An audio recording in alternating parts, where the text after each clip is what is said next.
This podcast is brought to you by buzzsprout.com. Launch your podcast today. Easy to use, simple uploads, free promotional tools, full statistics, packages, and more. Started over 16,000 podcasts, connect to any device, and helpful support. Stats are for losers. That's why we took the damn field. Now, if you want to crown them, then crown their ass. This is what's great about sports. This is what the greatest thing about sports is. You play to win the game. Welcome to the Airin podcast.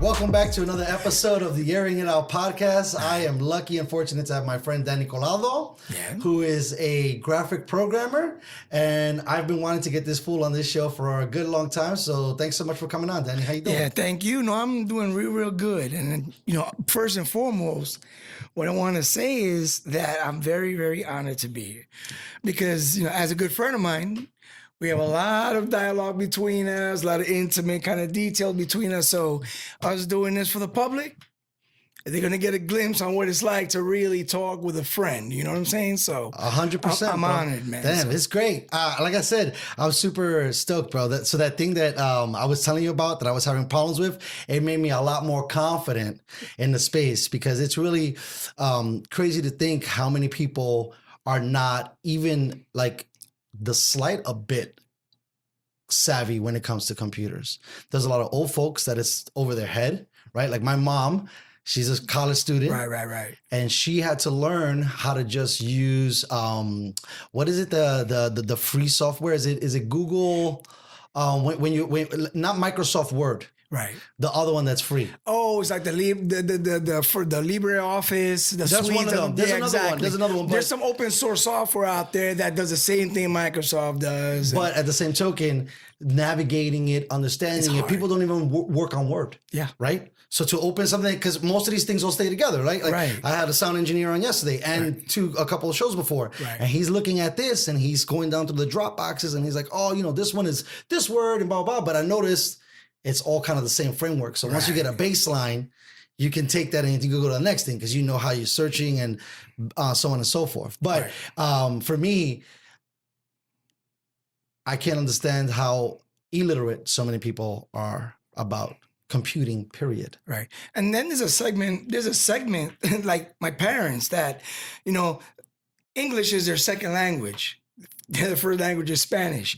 You throw technology into the mix, something that came up, in the 80s and above. They didn't know anything about technology, right? There were no cell phones and pages came in, in 80s, early 90s. So you have that demographic right now that are very deep. There's nothing you could do now. My dad was trying to get a license the other day. He had to go through a website. The guy he doesn't know how to read technology. You know what I'm saying? That's nuts. Right. And it puts us that are in the middle of all of this in a position to help them sometimes over the phone. And you know how hard that is, bro? Bro, I feel bad sometimes when you have a tech. Right? Let's pretend I would be like on a good day, really like savvy-ish. Yeah. Right? And they're talking to me. I've done it, bro. And I'm like, where, bro?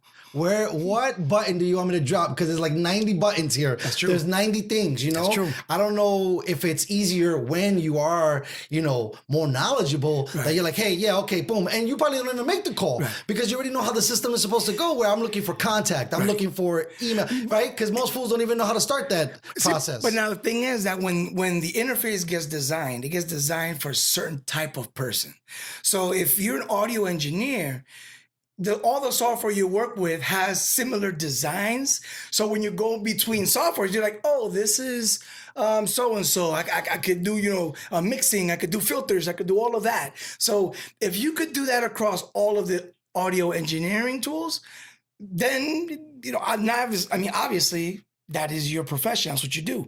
Now, someone that's not in the profession and wants to learn that software, it's not going to be a natural jump from Word, file, open, and you go down a directory, pick the doc file, and then you're done. Now you got to learn the engineering vision or the audience also, because you're like, where would an audio guy go to do what I'm looking for? then you got to dive. So by design, I would say that you're spot on if you're learning a software.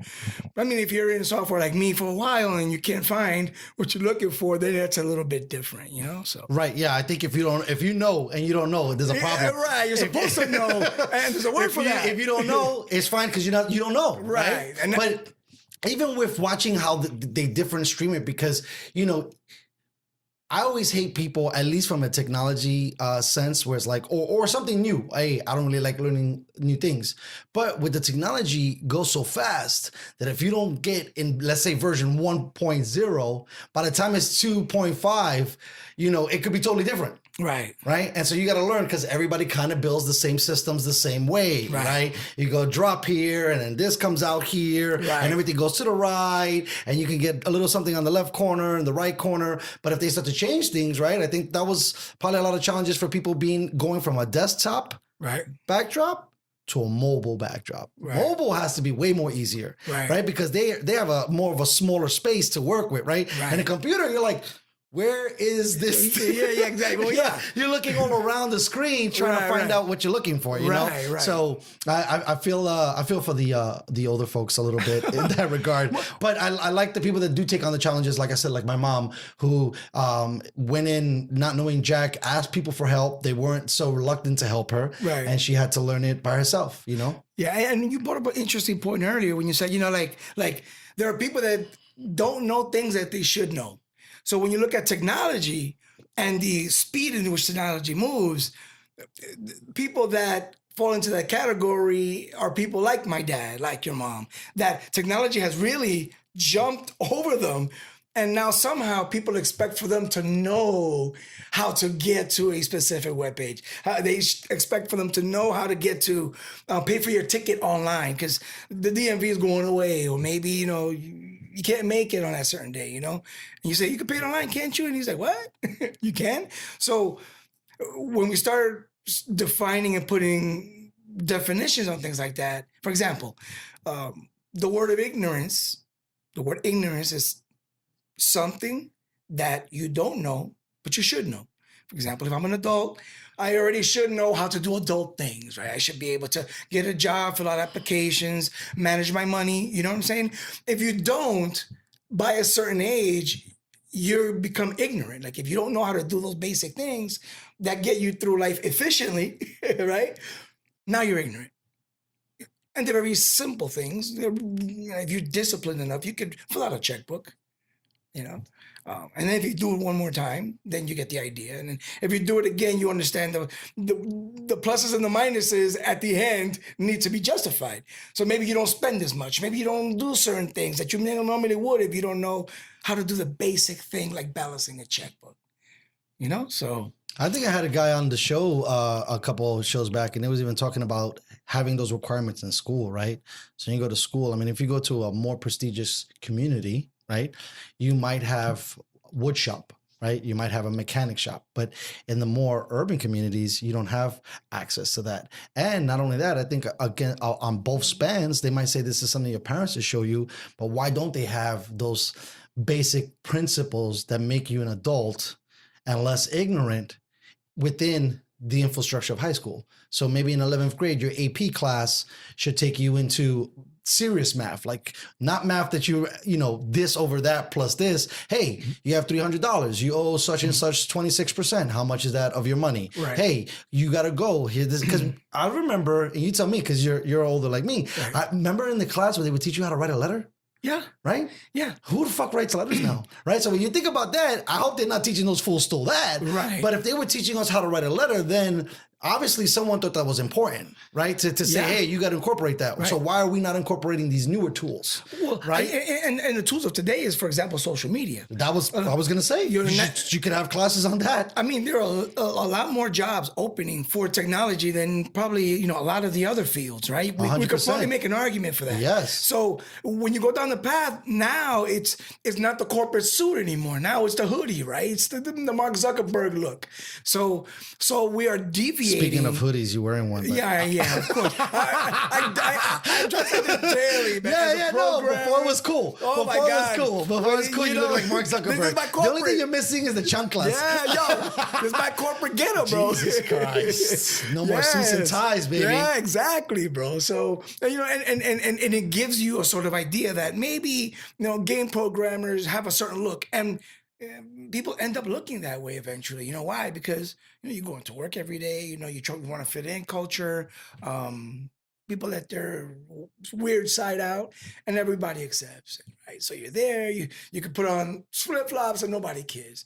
We got guys at work that come in in flip-flops every day. Do they sit on those bouncy things? Because when the first time I was in Irvine, no, I swear to God, a girl, the workout medicine ball things that you're supposed to do like ab workouts on, right? That was her chair.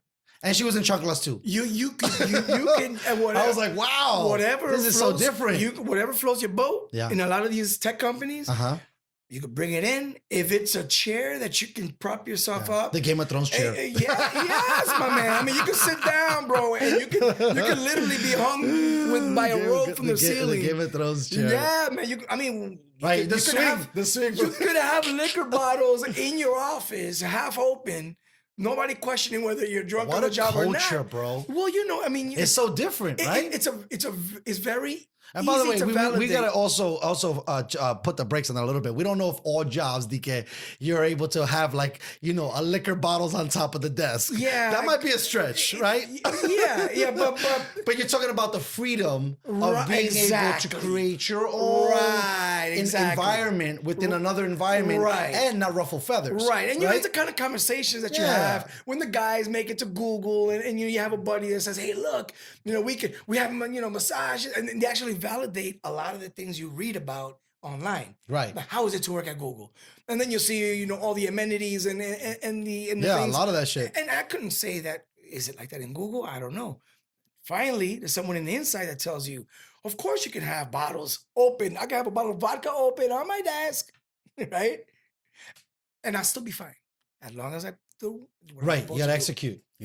Exactly. But it's more funny to me, right? Because how when you see in a movie or more like the old school thing, something like that would have been like for the big boss, right? He already has, because dudes in power already got the booze on the shelf, right? And they're like, bing, hello, let me get a little something. Hey, you want a drink? And based on that, there's a whole nother bag of cats that come with it. Yeah. But it's really amazing to see how much more comfortable, not only just in tech environments, bro. I mean, I remember when we were back in the hood, right?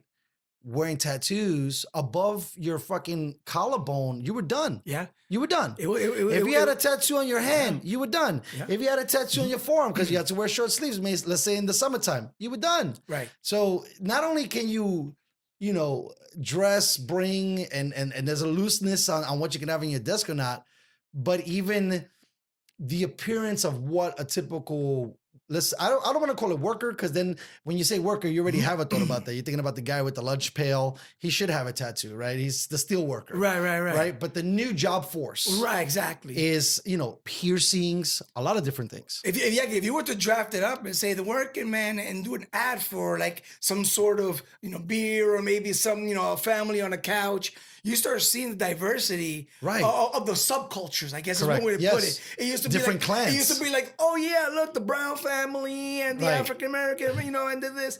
Okay. But now what we have is the subcultures kind of bubbling because now they have a presence. And that's true too. And I'm going to say that the reason why they have a presence is because of what you do, which is you sit down, you have a voice, and you use it. And technology nowadays provides a platform or the infrastructure for that one person on the planet to be heard by anybody on the planet that has access to our internet. Yeah.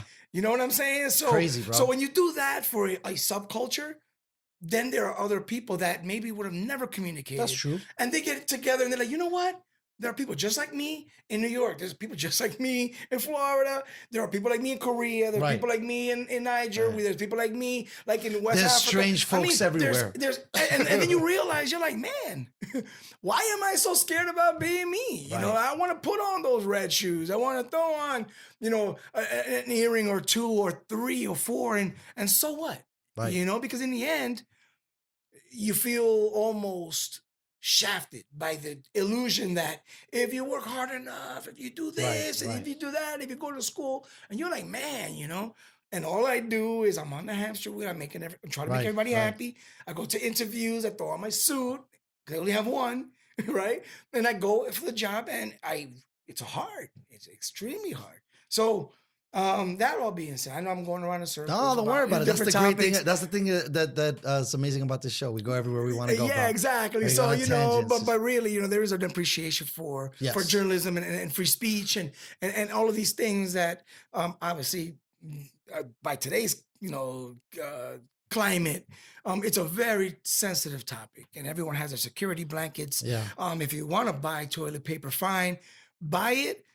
However, the problem is that there's some of us that don't need that security blanket. They need the actual material to do their thing, right? You know what I'm saying? So I'm happy to say that I found toilet paper today in San Diego, and it was rationed out to me, and I was like, thank you.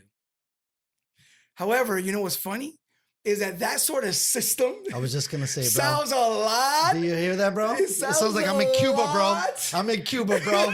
Okay, you It just sounds a lot. Let me please. say this. It sounds a lot like the painting, the image, the I'm gonna say propaganda, not negative or positive, just propaganda. What gets published with an intent, right? So I'm gonna go as far to say Red Scare sort of stuff, where if you're being rationed out certain items, your freedoms are being taken away. So there's a lot of, it gets very, very messy. So listen, but what I want to say finish is, it up. but what I want to say Because is, we should pull the ripcord on this shit. but what I want to say is that it's only because there's a curiosity in politics today, Right. Where Yes. there is a Democrat that has the word socialist next to his name, and the fact that now you're living in a system where these things may not be good depending on what side you're on. You understand what I'm saying? 100%. Like if I'm looking for material, man, I need it, and the rationing is good for me.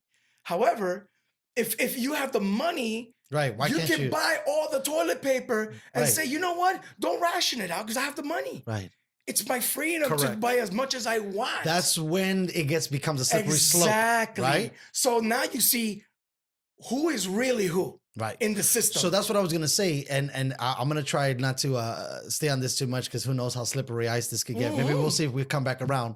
But I think this is the first time in, let's say, 100 years, okay, that a lot of governments, I'll say it like that, are forced to be transparent. Like they can't even hide what's happening because there's another level of it being on the ground. And people, like, you could be telling me everything's okay, but when I look to the left, that's not okay, right? So, but we'll circle back to that. What I wanted to do, and there's another way to bring it back if we want to. Right. But I see you with the hat. First of all, fire. Yeah. It's fire. Yeah. That shit is so clean, bro. It's so clean. I got a story behind this one. Wait, we're gonna start. I want to ask you, right? Because you, like me, we're Yankee fans, right? And we just got robbed, allegedly, yes, right, by some folks twice. We play them back to back, okay? Man. Right? So now, what I want to ask, I don't even want to fuck with that just yet. Yeah. But what I want to ask is, how are we doing? We're injured already again.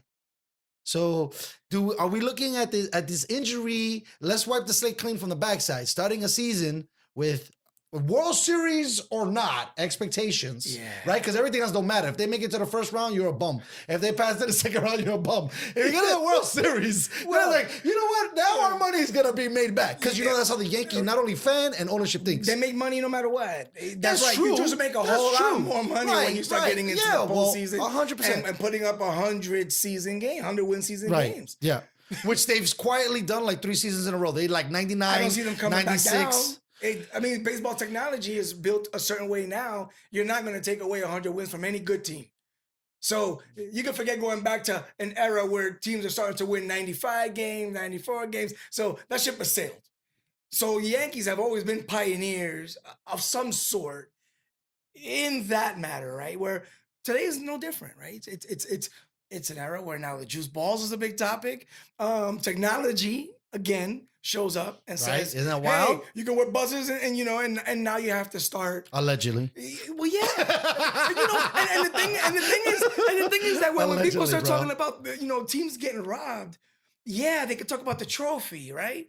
And they could talk about Altuve's reputation, right? And they could talk about Bregman, how he, they could talk about all of that. But then you look at fans like me, fans like you, that we base a lot of our baseball around the heroes of baseball, right? So we in the game, you can actually build a team and have these people that represent baseball to you, who are special to you.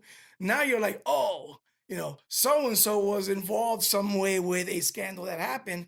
I really want to pick that guy, but something tells me he was a cheater.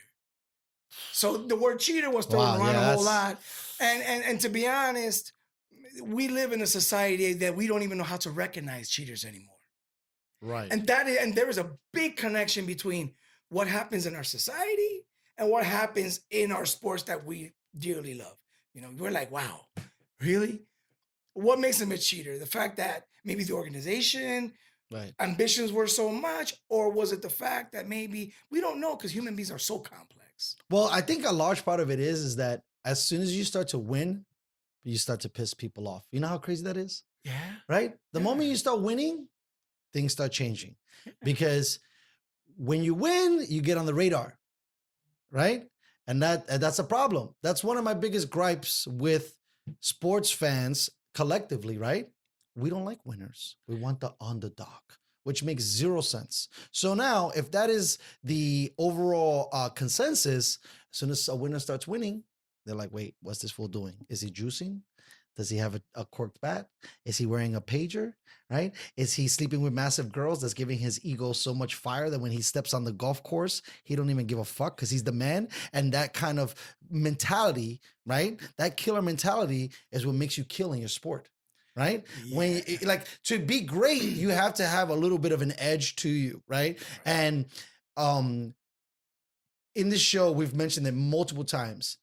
Al Davis, who is the former owner of the Oakland Raiders, he used to have a sign in his locker room, okay, that said, if you're not cheating, you're not trying. Right. Now, that has to be underlined as the ultimate capitalistic statement that you can say, right? But back to what you were saying, when you have an organization that's making billions of dollars, they're going to look for some kind of leverage. When you have the Patriots, who knows? But if you take a little PSI out of this one, and I watch a video on this one, that little edge is what separates us from somebody else, right? You know what I mean? Right. So it's hard for me because I'm an intellectual enthusiast about sports to be like, if I was in that position, would I say no? Right? Because I look at it now and you could tell me, hey, in high school, if you have good hand-eye coordination and you juice, the chances of you going to the pros are high. And if you sign one topics, like I I feel know. like a tree right now. I'm like, you're talking about the young, the youth, and what their perception is of what I need to do to get ahead. Well, no, collectively, I was just arguing the fact that because we like losers, once you start to win, you start to bring an element of cheating into it, and if you're taking advantage of that and you're winning.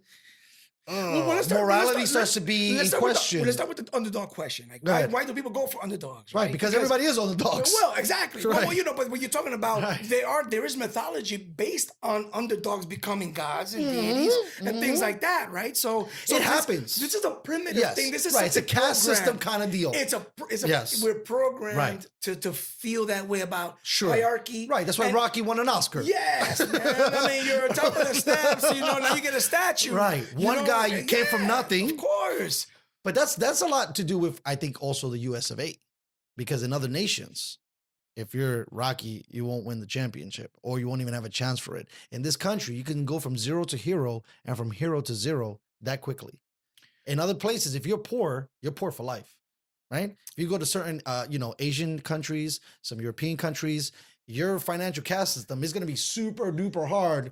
It's probably possible, but it's going to be a lot more difficult. Here, like our parents tell us, work hard, do whatever that's asked of you, save, and you'll be able to buy something, right? Like that's the old thing of strategy. Right. And it works. There's things you have to change about it, but overall, in other countries, it's not that way. But we gotta be careful also when we speak in the context of like, rich and poor in us one Right. generation, because what Right. happens is there are certain things that we are not really exposed to daily. For example, Chinese life, right? So when you look at Chinese life and you look over a 10-year period, or let's give it a 30-year period. So you can imagine our family and our 30-year period. And they went through a sort of change that put our aunts and uncles at a 3 to 4 times increase in their income without even moving a finger. All of a sudden, when they were getting paid $10 an hour, they were getting paid $40 an hour. So you can imagine what our families would look like over maybe 10 years, 15 years. What would they look like? Things would Very change. different. Yeah, They would look things would very, change. very different. In China, the same thing has happened. And that has happened in China. You know what I mean? So now we're looking at, I thought I was poor to where now I'm comfortable. And if I'm tight, it's because the debt thing, and because I'm spending it, is because I'm this. What you said earlier, but not Right. responsible. But the resource, the economic Right, yeah. resource, moving on up happened almost for everybody, right? There's still, and I'm not defending or I'm not pro or against China, because there's been massive change in the human last rights, 20 years. and there's human rights issues. Yeah, and, of course. So, right. So I'm not. But if you're going to look at advocating- it a pie, you would say You would see that. 70% overall have kind of come up. You talk to one of us in the street in China. Right. You have the Dustin version of China, and you're like, okay, hey man, how things going? Well, things are going good now. After the increase, it's almost like what happened with Obama. You received a check, bro. It was like, what? No, you know who's my guy? Bush. Bush send me some money too. They puppy, okay. I love you, bro. Very nice. Yeah, they know how to jumpstart the economy. You have to spend it. Right. Nobody's spending right now with Right. the coronavirus thing. Nobody wants to go out. Well, what I find really interesting, and there's a level of conspiracy thinking, and not only what I'm about to say, but in the show, I wonder why they pushed it through this funnel, right? Where toilet paper isn't necessary, water isn't necessary, and any Clorox item isn't necessary. So basically, anything that kills germs, anything that wipes stuff up, and anything that we can drink. But I also wonder, and then you also add to that, right? Obviously, like, let's say whoever makes meat, they got to be killing. Like, how do these guys, they wait for Black Friday right. to come into the black? Right. Mostly tech places, right? TVs, Right. things. But imagine, even if there's a recession, somebody's making money right now, right? Because they're selling out of items, Right. right? So those items probably stay there. That come from China, that are made and in China, and now they're coming out reports on. Well, we how don't even know long- where- right. How long the bacteria really is on the materials, and like the CD. I mean, they give you the information. If it's on steel, it's 2 to 4 days. If it's on, but those are relatively easy things to clean. So if you're clean, you're good. But if it's copper, it's so much. If it's fabric, it's another couple of hours, maybe. Who knows? Don't quote me on that. Yeah, for sure. However, but the information is there, right, for the public. I have a feeling that this is an intersection of the time that coronavirus got popular, maybe the fake news that was already out there. Like, there's people wrapping themselves up in toilet paper, from what I understand, to prevent from catching it. Oh, is that? You know what I'm saying? Whoa. So I'm telling Oh you, my God. this is not just like, oh, it's toilet paper. It's how a society right. really relies Right, that's what on I'm a blanket, Right. because it does nothing for you. No. It makes you feel good to hoard it and keep it at home, knowing that maybe somebody else may need it Right. for the purpose that it was intended for. 100%. So when you see the society behave that way, and it's a nationwide thing, it's almost like relating the symptoms of why I feel the way I do every day. I feel like I want to smoke weed every day. I want to be on a PlayStation every day. I don't want to go outside. I don't want to hang out with my friends. Like they call me to make plans. I don't feel like it. It's a lot like that, because now you're separated. It's like having the flaky friend. Yes, man. Yeah. You're sitting there and you're like, come on. It sucks. It sucks because now you're testing the boundaries of your friendships, right? Who's your friends? Who's not your friends? They're advocating a lot for the social distancing thing. Right. That seems to be something that's another thing too. For a society Right. that really has an anxiety that they have to go to the toilet paper section and take everything they see, and if it's not rationed, We're taking it all, baby. We're taking it all. We're Get the taking it truck, all. get the I truck. don't give a shit if I want to use it or not. I may need to use it. Copito with the truck. We Yeah, gotta go. we got people buying guns and stuff. Like, All right, that was was- going to happen. uh-huh. Okay, great. The crisis subsides, no problem. And then what happens? All those fools. They still have their guns. So people that normally didn't have guns now have guns in the middle of an election year. You know what I'm saying? Hopefully the topic doesn't come up, but I would like to hear it from each one of the candidates. That would be interesting. Well, I didn't. Right? Did you watch? Because your homie played Biden the other day. Did you watch it? Oh, Bernie and Biden had the Tuesday, the Super Tuesday. had a debate. Did you watch it? No, I didn't. I heard some of the excerpts. I didn't even know. I Right. knew there was a debate coming. I mean, but- I'm not tuned in like that, but I thought you might have had more interest, Yeah. especially in the climate. I mean, I read some cliff notes, but when you watch media, it's really easy to see how they set shit up in bullshit ways, right? Because if they're trying to push one candidate, right, they won't even talk about him. They'll talk about everything the other candidate is doing wrong, right? No, and no. then that's that moves. We have to be really, really open-minded when we talk about things that really matter to us, right? So if we're sitting here and we're looking at a Joe Biden and we're looking at a Bernie Sanders, right? And Bernie Sanders is preaching one thing and Biden is preaching another. We're going to call Bernie, right? Uncle Bernie. I know that Everybody motherfucker's loves marketing. Bernie, yeah. That guy's marketing team is Yeah, amazing. he's cute. He's cute. You know, he's looked the same for No, the you past know 40 best? years. The best is gonna be when he's like weekend at Bernie's and He's hold him old, up with the friends. He's a whole old uncle, and you're like, what? You know, he's coming for us and gonna represent. No, this guy's been preaching this thing for a long time, right? So you're sitting there listening to him talk about corporate rich, corporate this, how we get nothing, they got everything, and then the crisis comes up, and then there's a bailout, an economic bailout for the same amount that it would take to bail out all the students. It's just who you're bailing out, right? Is the government interest. We need to bail one of these two guys out. And we've been telling the students that they can't have the money. It's impossible to fund them. Now that you say that. It's all of that. Hold on, but give me a Go ahead. second, because what's going to happen is people then start asking the question, how did you come up with 1.5 trillion overnight? You know, That's what I wanna and know. you're telling me that we can't tax the rich 2% on transactions on the stock market, you know, and over 10 years we could pay it. Which That's is, actually one of the best ideas Bernie's had. But it's a very simple, naive it's a idea really- that still it's a makes sm- sense it's compared very good. to the excuse that you would receive Right. when they tell you, well, Yeah, so and so, and I can't really right, show you because this. Right. it's a national security thing. Yeah, we redacted all of that was, shit, the money bro. was there to give it to the Yeah, guys on Wall Fulano's Street. gonna get it, but he didn't get it this time. They'll do the same But thing that's they what did I'm in saying. 2008. You like literally cracked the light bulb in my head, because if, let's say, and this is hypothetical, right, that they pulled magically this amount of money out of thin air, right, and rejected for corporate right, America. exactly, And then if it would have rejected. been for us, it would have been yeah, great. Yeah, If it would have been for Corona kits, but you know, that so they funny. can send to your house, Yeah. that would be great. Obama was forced his hand in that same situation when he bailed out the automobile industry, because what I was thinking about today, because I've been trying to decode everything like I'm fucking reading Braille, and one thing that I heard You don't that read Trump talked Braille. about, I don't. I know, you feel Braille. You feel Braille. I got you, Yeah. baby. I know. Facts. It's a fact. You know what's funny though? Tell me, I won't forget. Hey, I was on the internet today, Uh-huh. you know, and I'm like, oh, the Orioles back, I think it was 2018. Mm-hmm. They had Braille on their uniforms. You know what I'm saying? So the first thing I'm thinking is, oh, you know, it's to represent, you know, the awareness thing. You know what I'm Sure. saying?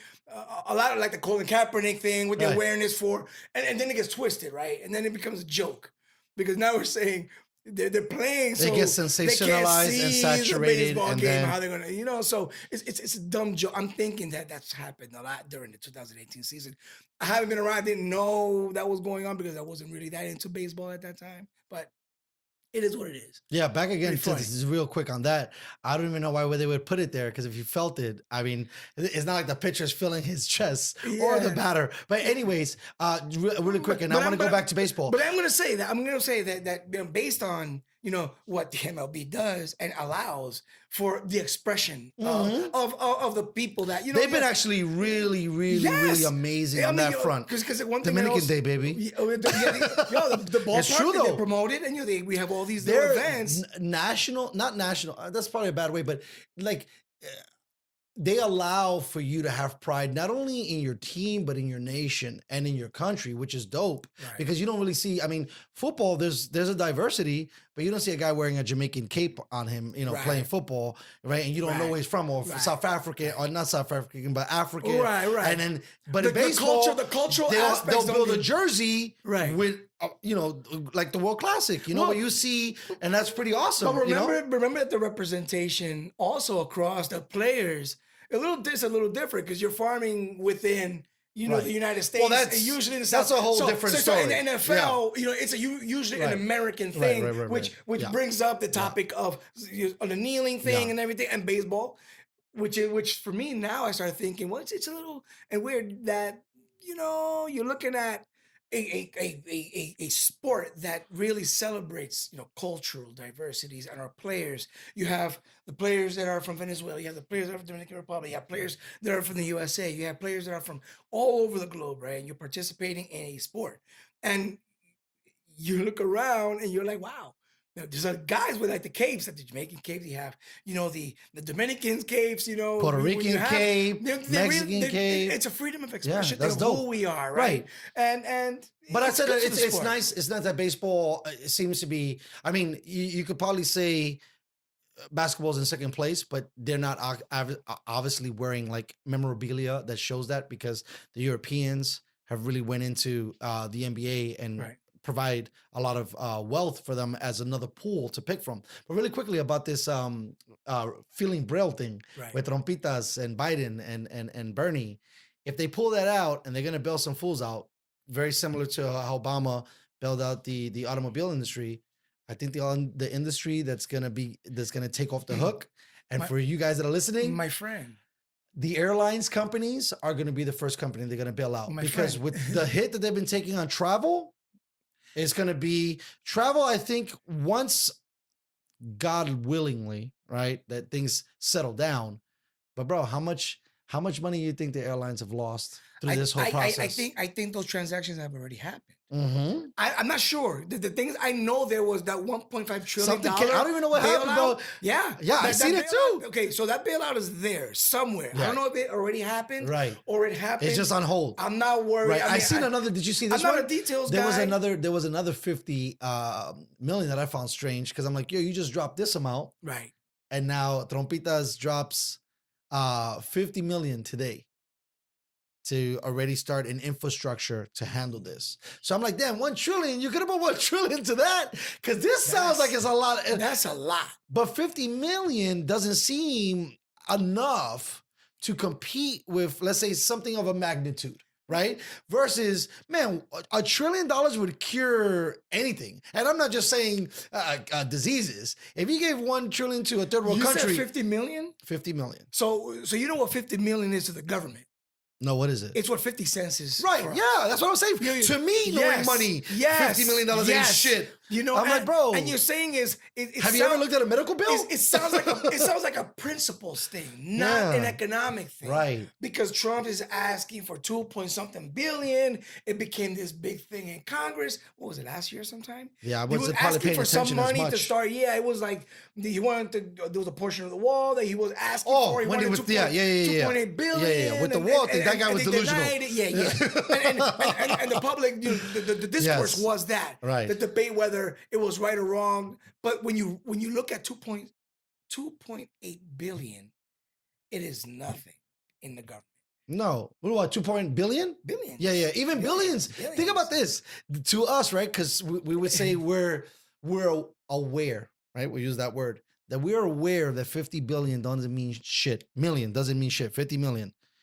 Even right now, $1 billion doesn't mean shit. At the rate of fucking things going up, bro. You know what I mean? Like, What so is Bloomberg worth? I think so. He's in He's the a double, billionaire, but right? this is the thing. It's different guys, right? So like, you could be a billionaire, but you might have 3 billion. So Right. you're a billionaire, but papi, That's you fine. fuck around, So let's you say- can come off the mountain. So I let's- think the that's- real billionaire is someone who's in double digits, like Mark Cuban. I think Right. that might be actually wrong. Mark Cuban might be in single digits. Let's say the dude that owns Virgin. Okay. What's that? Oh, the guy, Yeah. the Bronson guy. Yes. Yeah. What is his first name? I don't know, Vince She's- no, Vince no, no, okay, Vince. Bronson, Oh my God. or Bronson Jr. I don't know, bro. You're asking the wrong dude. Oh my God! Okay, all that thing about the details. the gentleman who owns Virgin. Yeah, he's a cool guy, and dude. all that, He's like the guy with all the right. chicks and stuff, and he's like, right. He's almost like the new he's my hero, bro. He's my hero. Yeah, right? my hero. He's in that version. He's my hero because of my Richard generation. Branson. Richard Branson is his Oh, name. Okay, Thank so it's you. not. Okay. So now Richard Branson. That's a not, double. but he's not a junior though. No, Richard Branson is a double, maybe a triple, but I doubt it. Can you call him and find out? I gotta hit him up. We gotta take a break with him. Papi, Call him up. how many zeros is in that account, pa? But don't tell me the decimal point. Tell me after the commas. Hey, by the way, can you send me some toilet paper? Listen, that motherfucker's in an island. That nigga don't need no fucking toilet paper. He's like He's chilling. The leaves made out of fucking gold. He's like, eh. He's that guy right now. Dude. He's got a beautiful island that he's enjoying. That I don't even think he he ain't used. worried about the coronavirus. It's so bro. funny. I was talking to this dude, Yo. and he's more of like that campesino style, but he's obviously civil, I love it, right? bro. I love And it. he's like, "Are you kidding me? You grab Yeah. a fucking leaf, bro, Yeah, bro. and you make this shit happen. Like where He's we like, at?" the only- But that's the thing that scares me a little bit. It's like, why that? That's the question I want to know. Now, forget about that real quick, and then I want to get back into the baseball thing. The water thing is another thing that trips me out, right? Right. Because you guys were talking about it, Yeah. right? The last time we were hanging out, Right. that it's illegal to capture rainwater in the state of California without being taxed Right. or ran up on Right, or right, something. I think you right. guys also mentioned Arizona. And then there could have been another couple of states potentially. This is still a little bit speculative. Right. But the guy, it keeps tripping me out. This guy, I think he might be a genius. If he comes out right on this again, Right. anything he does, I'm listening to. Oh, yeah. No. So the guy the dude, you seen the movie The Big Short? I know you don't really watch a lot of movies, Yeah, but it was about the big show about the 2008 kind of thing. We so got that one same guy new- that was played by Christian Bale, right. as soon as that movie dropped and everybody, because it came out obviously after a while, After where they people, collected the the data, yeah. Band-Aids, He knew what happened, the yeah. Band-Aids, because you can't just like rip someone's heart out and then drop a movie right after. Even with the World Trade Center, they waited a couple of years. Yeah, they're trying to, could. yeah, but they play with this. Remember, they set it up so that it comes nice. Where you're like, you know what, I'm kind of over it, and then boom, here comes this movie, and it squeezes right in to kind of feel you. Or you look know. at the Amanda Knox story. Right. You I talk know. about a chick in Italy that was stranded, and there's and they make the story about her while she's still going to court. So there's money in That it, was bro. the People girl. don't care about your heart. Was that the girl that killed her roommates and Yeah, stuff? Right. Yeah. you know what I'm saying. That So shit was hot in the I streets. mean, she's still fighting for her freedom in Italy, and there hasn't been a definite yes or no. And still, the movie comes out on Netflix, and who made money off of that? But that's what I'm saying. So I like mean, nobody has hearts So when it that's comes what, down to no. They movies. do, but look, people forgot about it. They wait till you forget about it, right? So if it happened yesterday, they're not gonna play it on Monday, right? They'll play it 2 weeks later, where you're like, oh shit, I forgot. Here I Yeah. go. So, anyways, what I was trying to get at is the guy that played Christian Bale. As soon as he found that glitch in the Matrix, Yeah. he got paid. What he doubled down on with his money was water. Water. He started investing large amounts of money, and I don't know, curating, managing. I don't know specifically what it was, but his next transaction that came out, he was on the water game. And and that's why I found it funny. You, me, Tabby, we're talking, and you're like, Yeah. hey, I didn't even know that. Cause I was like, wait a minute, because here I am, I'm trying to do my like Socrates, Yeah. Aristotle, Plato bullshit right now, right? Yeah. Like how to read the tea leaves and get it. And I go, wait a minute, you get charged for this. This rich motherfucker bought this. Wait, well, I'm not gonna draw that many lines like we're in the casino and I'm betting 25 lines, but Right. it starts to raise more questions. Like, wait a minute, hold on. You already seen this? I didn't pay. And then, you know, so funny. I remember at the moment that I heard it, I was like, because he was right on the first one. Where did you hear it from?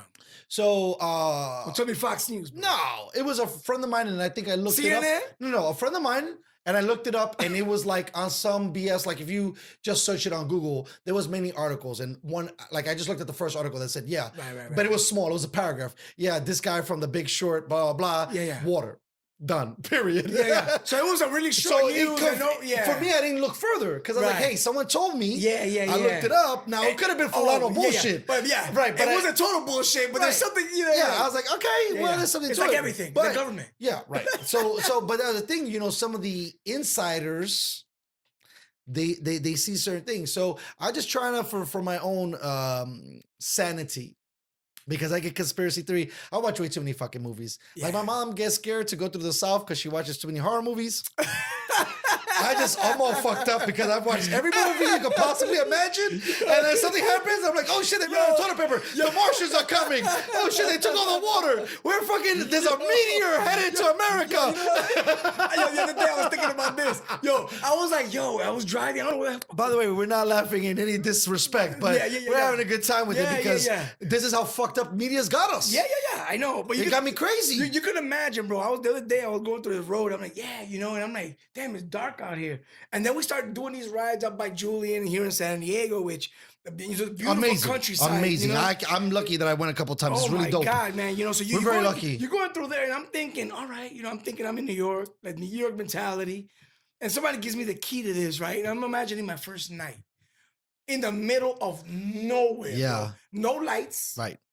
No sound. You're hearing no coyotes. Right. That's the natural sound. The natural sound. I'm talking about like people talking, cars running. Exactly. Right. It's dead silent. Yeah. We don't have. You're not fighting for parking, bro. It's like, okay, I got my whole. I can park my car. I can't fuck with that. That's just so scary, bro. I don't know what it is about that because we're so close to people. But man, right? I watch way too many horror movies to know that when you're in a cabin in the woods somewhere, somebody's coming to fucking get you, bro. But before you least expect. Yes. And what's that movie where the family showed up? And I think I already know what you're talking about. It wasn't the Annabelle movie, was it? No. Well, I don't know. It could have been the Annabelle movie. I was thinking, shucks, what is the name of it? I'm pulling it. Yeah, it was with the people with the mask, right? It wasn't, Strangers. No, that was we or us. No. Us was different. Us, they had masks, but also, you ever seen Strangers? Nah. Bro, Strangers is like a mixed bag of shit. But for the most part, this family, there's been two versions of it. One, they go to their house, the spouse and the husband are fighting. Yeah. The husband goes to go get milk, a beer, whatever. On his way back, fool's already fucking with shit on her. Okay? So she don't know what the fuck's going on. So he goes back in and he's like, why are you freaking out? She's already, I'm not. She's got the gun already. Mother? No, okay, mother. But you see, this is the thing. When you watch as much film as I do, it's the same thing from the programming. They all make the same. It's the same kind of. It's always in the fucking woods. It's a story arc. Yes. They are. Computers built the same way. Everybody builds. There's a way to get to a certain point. You have. I'm sure that a lot of the people that. But anyways, a lot of people into this technology. I'm gonna speak from Mother, bro. Have you seen Mother? I didn't want to watch it because I'm not really a big fan of the actress that plays it. When you see that shit, I know. You don't know what I mean. I'm already crazy. The Martians are coming and the meteor's coming. I don't want to be fucking watching some other shit. If you gave me keys, bro, and put me in a cabin in the woods, bro, I don't know if I First of all, let me tell you something. You're a silly gentleman because in my predicament, right? I would be like, or not in my predicament, but in my understanding, I'm like, damn, this gentleman, thank you so much for your service, has been in the military, right? First thing I'm thinking, we're going to cameras like, yo, papi, who bought the guns? Facts. Like, I'm not even playing around. And that's me as a civilian. That's me as a civilian. I'm like, look, check it out. There's no lights and there's no fucking sound. And to me, sound is people and movement. Because when you go and it's like, Gaga, and that's all you heard for fucking 20 minutes, bro. Yeah. And if you wish your misses and you get that out of your mind, it's not a thing. But once you start to listen, and you're like, damn, we're really remote. and you can imagine it the other way around. Right. People that are not used to hearing other people, hearing us talk this way. I mean, there's always a cultural history behind anything. That's why we're aggressive, because we're city boys. Exactly. So that people that are not used to that, maybe they're like, wow, this guy's over the top. It's a slower tempo, Chill out, bro. Exactly. 100%. You're like all raspy and shit. Yeah, you don't know, and then the speed. Yeah, because imagine you over there, the bathroom for a minute, bro. You to the bathroom for a minute. Get me another drink, right? And I'm like, yo, man. Yo, you know what I mean? You're flagging them down. Like, yo, you know what I mean? And there's a level of obnoxiousness to that part. But in the same token, we got speed. Yeah. So for sure, I could only imagine on the flip side. But for city boys in that country shit, bro. It's hard, bro. I'm telling you, for me, the number one thing is like, ¿Dónde estás los pistolas? Like, I'm not playing. At least to give me that comfort of mind because... Again, the same way aliens and meteors, I've watched way too much horror. Right. Jason, is waiting. Jason's waiting. Well, Jason is in the motherfucking cornfield before right you now. say anything about the topic, let me give you a little bit of context, right? Go ahead. Because I'm from New York City, right? Mm-hmm. So we're not. I never knew anybody that camped or did anything remotely. Me too, bro. Outside of a 4-block radius, nothing. So even a conversation about camping, how how do you make s'mores and all of that. Nothing. Unless I saw it on TV because there was no internet. That's all we knew. It's how we seen it on TV. You know what I'm saying? Right? Like I knew how camping was like. 'Cause I watched a bunch of movies. No, And I never watched camping movies. It was like the only thing about camping is Jason. Meatball? Jason. Meatball? No. Jason Well, is Jason the was only the camper. movie where, the only That's true. movie where I know there was a That's bunch true. of trees. Wow, that's funny. Yeah, it's a That's log interesting. cabin with a bunch of trees. Yeah. So any relation to nature and living out there in a structure, you had to count Jason in, bro. You had to. You know what I'm saying? So you're like, okay, I'll go to Big Bear, and I'm like, oh, this is like halfway there, halfway here. It's like a city, but with log cabins, and the fear of that goes away. So you're not thinking about Jason anymore. But give me a keys to move over here in Poway, which is another wonderful Right. community in San Diego. But it's Forget it. remote, right? It's very remote. So I mean, you Remote. could literally turn off the lights of your house, Yeah. look out the window, and it's see pitch nothing. black, bro. It's pitch black. Pitch back. Yo, you can see the meteor showers from the backyard. Right. You know what I mean? It's You can that see the dark. moon and so on and, And so of course, forth. most of the country lives this way too. Really? I'm talking about most of the country because remember the cities are dots on the map. Facts. So everything Yeah, between there, right, people right, live right, in these right. communities. Sure. So It's a little different. These are luxuries for a city boy. Right. Where I can sit there and actually say, damn, I like my peace and quiet. And so people have known nothing but. Because when you go to the city, it's a different system. And we Yeah. understand that because our parents are from country. Right, they're rural. I come always to call the you the city. campesino, bro. Yeah, You know bro. what I mean? That's true. Yo, My but- whole crew. We're the buffer generation.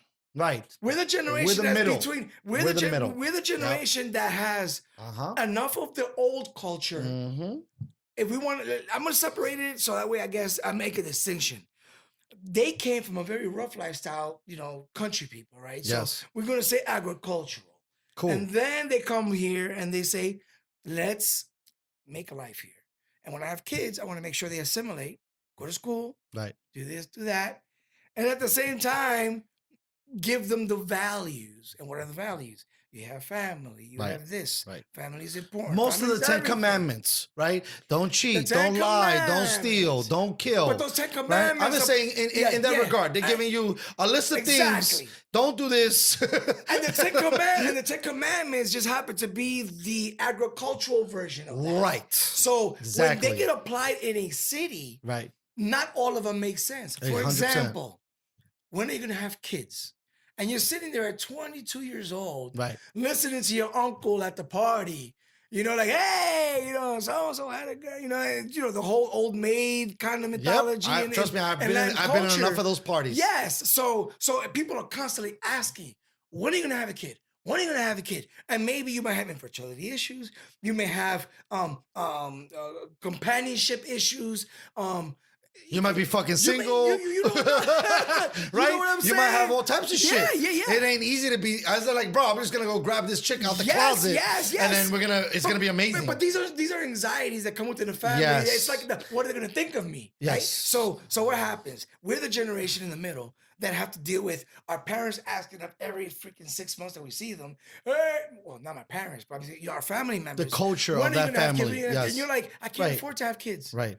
Are you crazy? I can't afford to have kids because it was easy for me because I was in the military. We know where our checks are coming from. But we got to live and feed those mouths. No return on investment for 25 years. If that. If that. If that, bro. So what you're looking at is, I'm going to think about it. And your dad on this side is thinking about it. And next thing you know, you have a family, you have your own kids. And those are the millennials, right? The ones that have no clue about the agricultural ideas. Right. Right? They're like far removed. You're in the middle. And the Yeah, thing right. is that you're smart enough to not Well, give thank them the God. same advice. Right. So Thank they're God. totally sterile Yeah. from the old mentality of the kids Right. thing. Right. We almost buffered them because and not to get too crazy on numbers because I don't know them, but you would say a large part of the new interests coming from, let's just say, a mentor's role, because potentially some of them were tortured by these agricultural beliefs, they don't even want to put any of that strain on that next generation. So that's where a little bit more of that easy street kind of comes. Because I think as the buffers in the middle, we took a lot of heat, right? We took a lot of heat. And so now we made it easier for them. You know, I remember there was once in a class that I seen, and it's crazy because I'm living it. And I've always been fascinated with philosophy, but it was like, you know, like the genealogy of men, let's say, or women, right? It's like first line was warrior, next line was businessman, the next line was artist.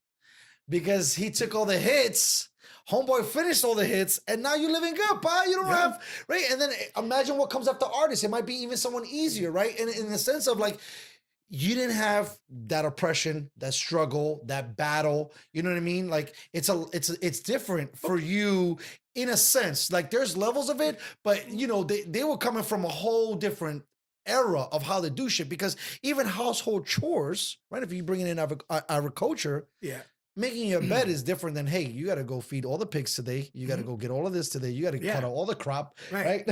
And then they'd be like, Mom, I got to do the bed. It's like, listen, motherfucker, you could have been doing way more. Right. But we don't. And then we had that thing because. But you're debating it, though. At least you're debating it. Right. There was no debate in the old school. Because why? No. Because why? Because your retirement depended on it. Because if your reason why you tell your kid have 3 or have family is because you need those extra hands on the farm. So now the thing is that your retirement is set if you have kids. There is no better life than to work, have the kids. Right, you got to sacrifice. You know, you get to a point where you can't do it anymore, but you know that you're not going to die from hunger. You know that your Social Security. Right. There is no Social Security. That's the thing too, right? Like the mom or the dad have to be the horse. So the Social Security is your family. Right. So that's what they want to communicate to you is that, hey, Social Security, like what's important to you should be your family. But that message is lost in translation when you cross the boundary between country and urban, right? Because now the rule is, I come from a very structured family in the rural area. My aunts, my uncles, if anybody gives me advice, it's dumb. Right. Nobody else gives me advice. When I moved to the city, and I'm working the 8 to 5. I spend more of my time there than in my own house. Where is my advice coming from? The same 35, 45-year-old woman who's also doing the sacrifices to make sure that I can't have a family right now because I need to make that one step, because if I don't put in this time right now, that girl behind me, she's licking her chops at 25 years old with nothing to worry about because she's not thinking family because she's hungry, right? So she wants my spot. And now I have to think between, I want to have a family or do I really want to go with my career? Where does the anxiety come from when you make a decision? And none of those 2 options are really good for you. Why? Because you go to corporate, you go out there, you slave yourself for another year, so you're done. You go the other way, okay, fine, you lose the opportunity, fine, you may have to take a hit on a paycheck, you know, because now you're the mom that wants to take care of the family, right? So, yeah, I can't do both. I'll do it this way. You take a hit, and then you have to take a reset. That's not fair either. So where are you? The system is not built for you. Sorry. Unless legislators get in and they change the system, do what they need to do, and they start listening to women that today have more of a voice, but I think that with the support that we can give them, there could be more of that out there. You know what I'm saying? And, you know, all sports aside, you know, right now we're living in a sportsless time. Right? I know, isn't that crazy? So we're talking about topics now because now we've been talking a lot more about sports, right? Well, I could have went in, but I know that you're a cerebral individual, and I don't want to, you know, put you in one box. Yeah. So I mean, when you look at today's issues, these are the things that we talk about. You know, I need to take time off of work now. What happens? You know, if I'm going to take a pay on hit, why don't they just pay me? Because I don't want to go to work. The reason why I go to work is to receive a paycheck. So now, why are you going to keep me at home now? Right. People got to eat, bro. Listen, I have this weird drinking game, and we're pretty good in. Oh, shit. And I haven't mentioned Joe Rogan, but now I am. So if you were playing the game with me, you would have been sober at this point. But he talks about it because now, right? Think about that, right? What happens now when, same thing we were talking about earlier, right? there's amongst intellectuals, there's this concept. I think I talked to you a little bit about it, Right. of a baseline income, Right. right? Because if things like this continue, so now it's interesting because you have to create, and the word I'm going to use is terrible, but actually a supplemental income, but it's more like welfare, but they're changing the terminology, right? Because we thought that machines were going to replace people. Forget about kill the world. Right. So as machines kill Jobs, right? yeah. Kill jobs. We gotta how we gonna pay for this guy? How we gonna do for this dude? Right. He might be top of the class, top of the line, but right now we could downsize 13 of these dudes for one guy who can manage all of these things, whatever they might be. Right. What happened to those other 12 dudes? Yeah. And the thing is, it's not a system built around the idea that we could just cut everybody's time in half, right? And we could not fire anybody. But it's interesting how the argument could be made right now in the temperature that we in. Why shouldn't we be socialistic? Well, if we were, and shit went down the way it did, we would actually be more protected. Because I would have already rationed out your bichuelas. I would have already rationed out your rice. I'm saying in that regard of how things are looking in the sense of a social pay, right? Because what happens if, let's say everything goes fine, but moving forward, this has got to open up people's eyes, right? Where you're like, hey, listen, technology might even triple after this. Well, these things might happen. Well, so you gotta look at maybe how do you sustain a global economy if things happen, right? Where job loss is a big, discussion, and that's kind of where I'm saying. Right. Not so much that I'm saying we're going down the rabbit hole of socialism, but I'm like, hey, it's funny how some of these ideas are kind of being. If I was someone that was writing something that I wanted to move people in a certain way, I'm like, hey. Right. And that's what you showed me in the picture. And a couple people showed me. And that's what I get nervous with. And I'll finish this off with this. Yeah. When you say one thing per person, yeah, I don't like that idea. Why? Right? Why not? What if I want to buy 2? What if I want to buy 3? Right. One thing that always made me nervous, and this is a little bit taboo, but when I used to hear how things were in Cuba, where you go to a store every day, and you get a certain amount of rice. Right. You get a certain amount of beans. Right. And those are kind of the ideologies that I'm saying. Now, that was ridiculously more intense and the far extreme of that example. Right. But now being someone, as I would consider myself, I even thought about it the other day, potentially a journalist, right? And I want to talk about things that are relevant. If I was writing something for the other side, I'd be like, hey, look. We could have already had one paper towel for everybody. You could have already had your rice and beans because you would have got it today. And it'd have been a problem. If the fucking shit collapsed, you would have been good, pa. Yeah. But no, you want to do your way. So one guy can go beast. No, but hold on. And that's kind of that's the discussion, right? Exactly. So, right? So the argument is versus. Exactly. Because the thing is now what you're talking about is who's gonna be okay? Right? Who's gonna be okay at the end of that? But the dialogue is important because it's a matter of what you. I'm listening to you. Trust me, I do this. Yeah, because it's a matter of what you know, you don't know. So it's not like a definition. This is what it is. This is what it ain't. Right.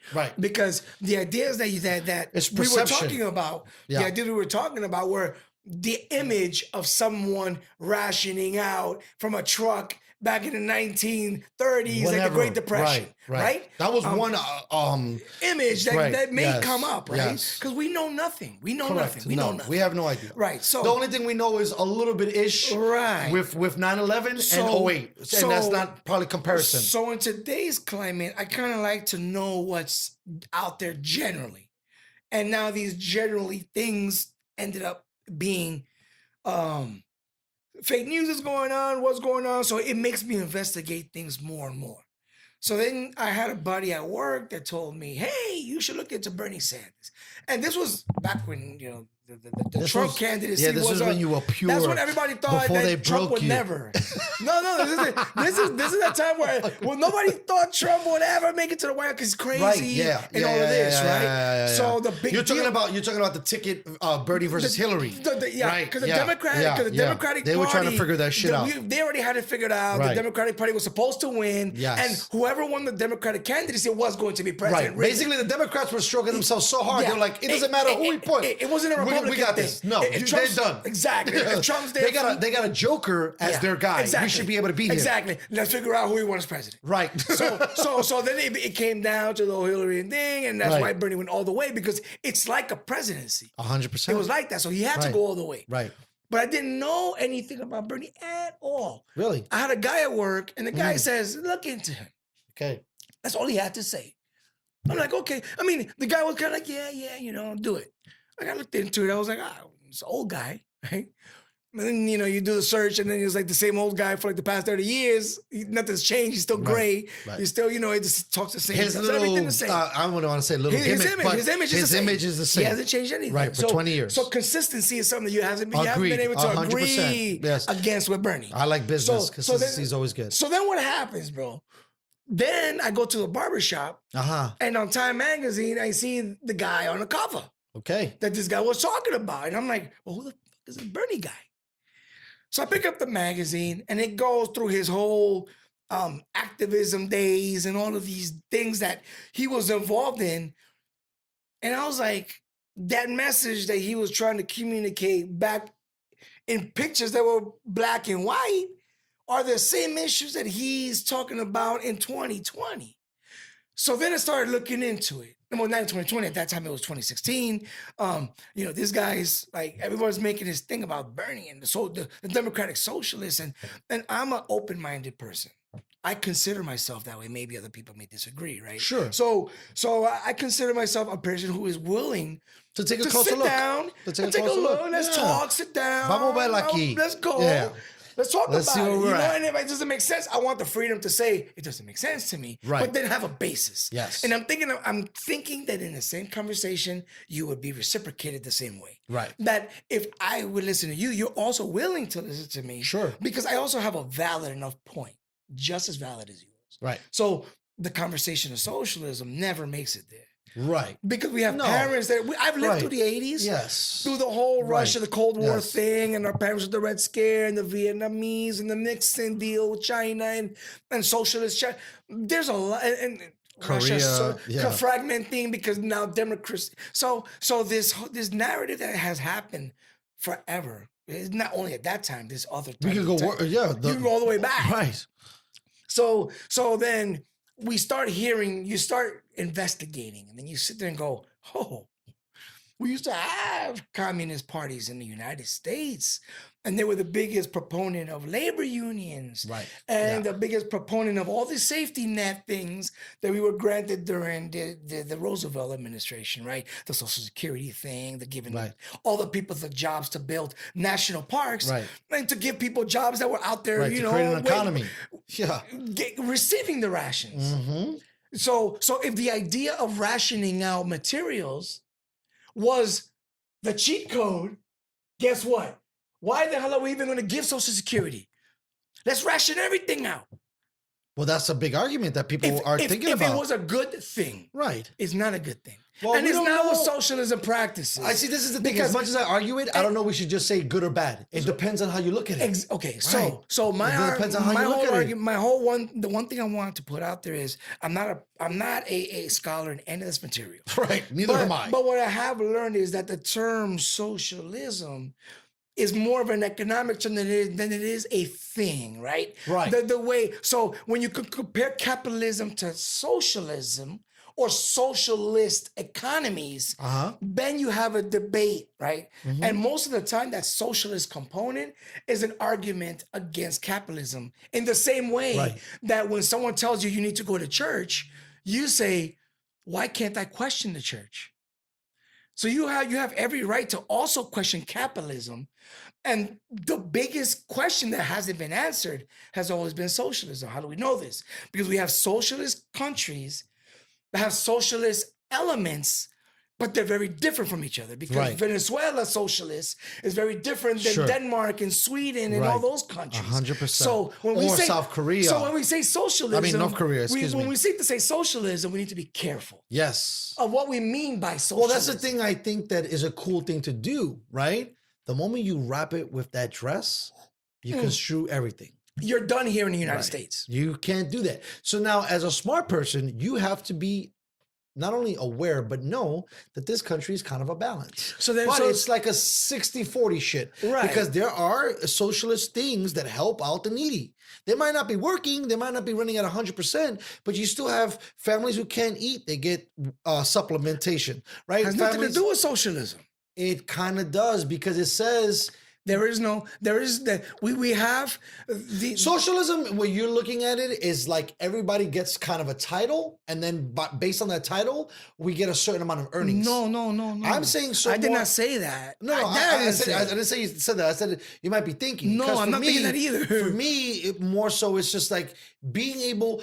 The large reason why, and it's so fucking tough to get out of that social. Like I'm explaining. Right, 'cause you can't- I'm giving you the caveat to the conversation. Go ahead. So that's why I want to kind of complete this caveat by saying that what I've learned is that socialism is a basket term. That people like to Yes. throw it away. Yes. People like to throw it around Right. as if it's a thing, and it's right, not. There's so many things you put It's in an the basket. idea. Yes. It's an idea. Correct. It's an idea that you have fraternity and liberty, and that we can live in a community where we can all make decisions equally. Yes. That if I work Right, in a it's company, fair. if It's you're fair. my boss, Yes. and I'm your client or your employee, and I sit down and you tell me, Danny, here goes some glue, here's a paintbrush, and go stick some stuff together.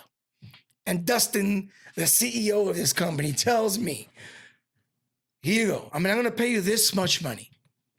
And I ask you, oh, by the way, Dust, what's in this thing? And you tell me, no, and it has this chemical in it, right? And I've already been informed that chemical harms the ozone.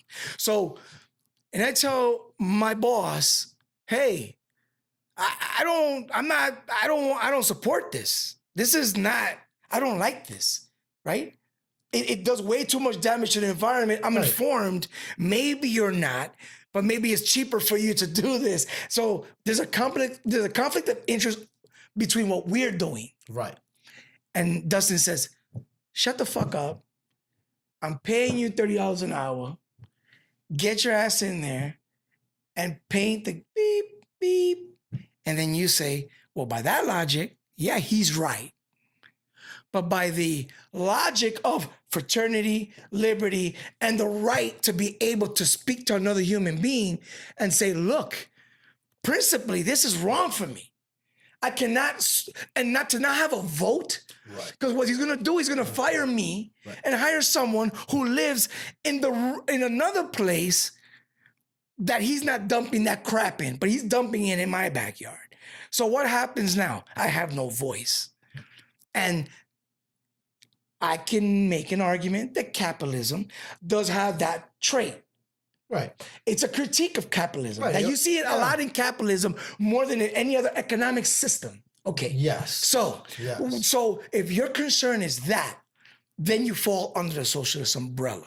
However, when you start speaking about communism and this and that, those are incomplete versions because during that time in history, there were Russian revolutions. They came up, they did all this crap. Shit has changed so much.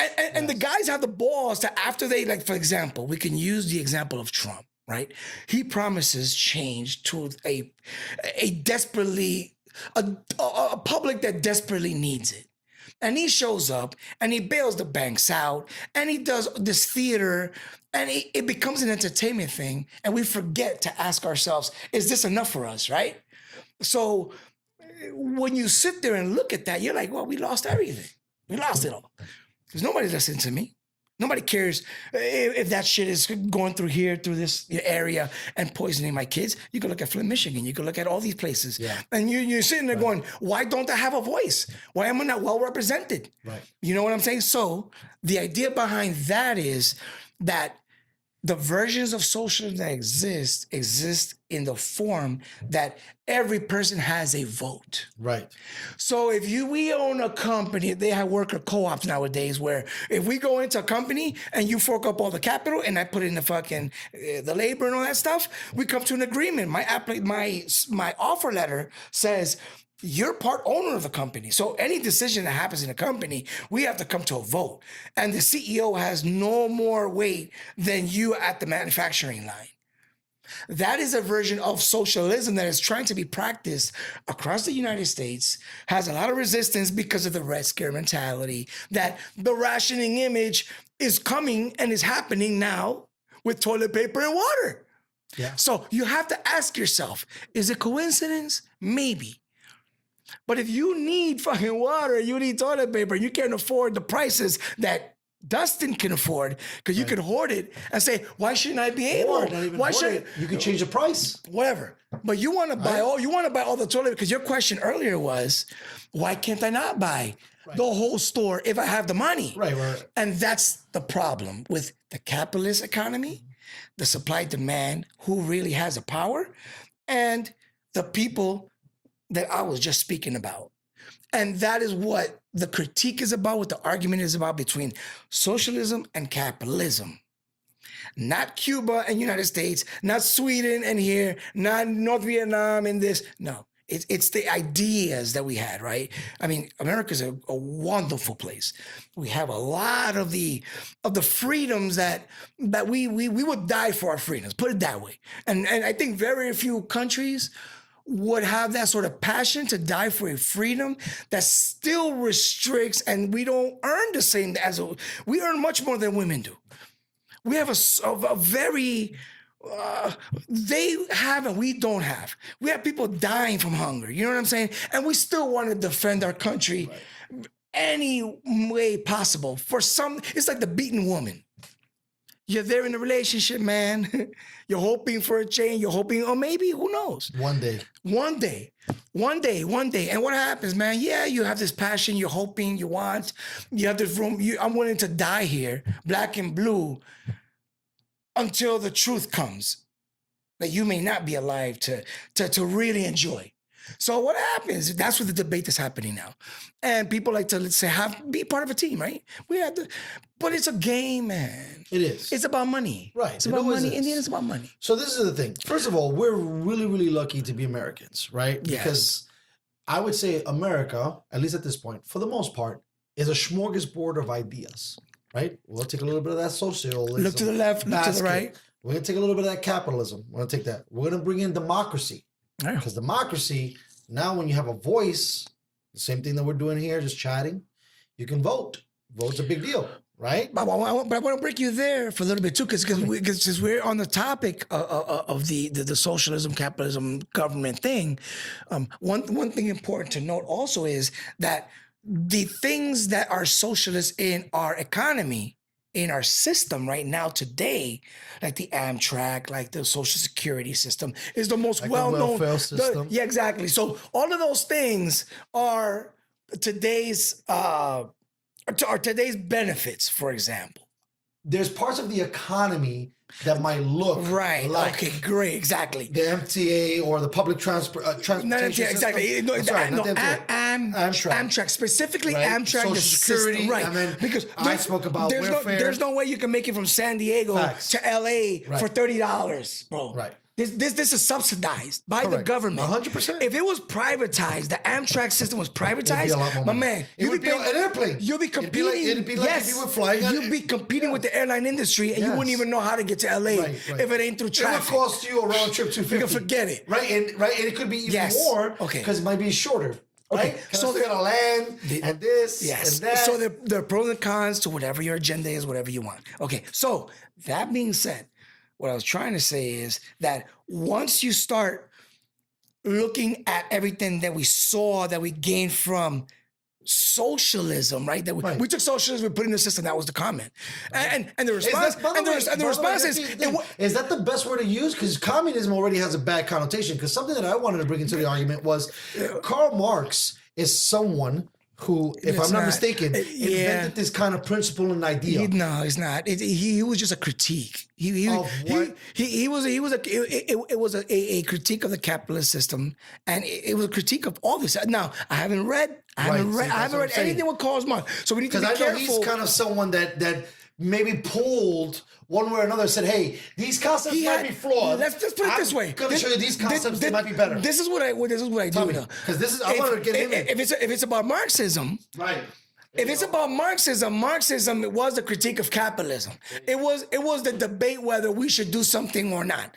A lot like the measures that we debate when we go to the election box and they say proponent of this bond measure is going to take so much money from certain schools, but then it's going to have to be paid back a certain way, right? So when you start presenting it that way, then it has to be a critique because that's why it's not fair to shut people who want to make a case for socialism up with old style of thinking, right? Because the Red Scare was the same type of scare that they talked about when they were talking about. For the listeners, what is the Red Scare? The Red Scares, so I'm going to go all the way back to like post-World War II. So post-World War II, there was this sort of switch. So during the Roosevelt administration, what happened was that the socialist benefits that I was telling you about, Social Security, the jobs at the national parks, those had to be proposed, right? So Roosevelt at the time said, look, there's blood in the streets. There is people, the Great Depression, right? 1930s, blah, blah, blah. Remember, he was in office for like 12 years. So it's like the Great Depression. Everyone's starving. Everyone's receiving toilet paper and water rationed out, right? And we better do something because if those hungry people get hungry enough, they're going to knock this White House over and take you with it, bro. You know what I'm saying? So it isn't for the president they're coming from. They're coming for the rich people, the people who have the money, right? Like today's issues, right? So what does Roosevelt do? Roosevelt has to cut a deal between the people that are hungry and starving in the streets, ready to freaking blow up, and the rich people. Look, I'm going to tax your asses 95% on every dollar you make, over 400 grand. At that time, it's a lot of money. Right. Obviously, we know this just by knowing the era. Yeah. Yes. So you have enough. But if I don't take some of your stuff and give it to them, my man, you're not gonna have any money, man. So let's set these systems up and that's actually a very noble idea because you think if it was the other way and you didn't put those stoppers, it's a release valve. It's gonna keep going up and going up. It's a release valve. Yes. Everybody else. So then, like 10 fools in the building. So then, what happens, man? Social Security saves the country. These guys that were hungry, they have jobs. If it's a park, but it's a benefit. We had pensions back in the day, so they actually valued loyalty, right? So you weren't starving at 65 if you didn't receive your Social Security check. There was no debt back in the day, right? I know you were telling me about this. Yeah, there's no debt in the day. I remember that. I remind. Debt is a post-80s thing. To me. It's a post-80s thing. Right. It's not this crazy debt that it's probably the government started spending. Right? Yeah. Wait. And then they're like, oh shit. They figured out the cheat codes. We owe somebody owes somebody. It's about cheat codes. So anyway, let me go back. Go. Because actually, you good? I want to lose my train. I don't want to lose your train of thought either. Come on. Because what's going to happen. Good. So then what happens is because I want to talk about Roosevelt cuts a deal. So we get the socialist things that we need based on fear of the public. Right? So that is the only way to get any socialist idea into a capitalist system is by fear and violence and all of that. It happened in France with the French Revolution. Because it was essentially the same thing. It was noble royalty versus the peasants, man.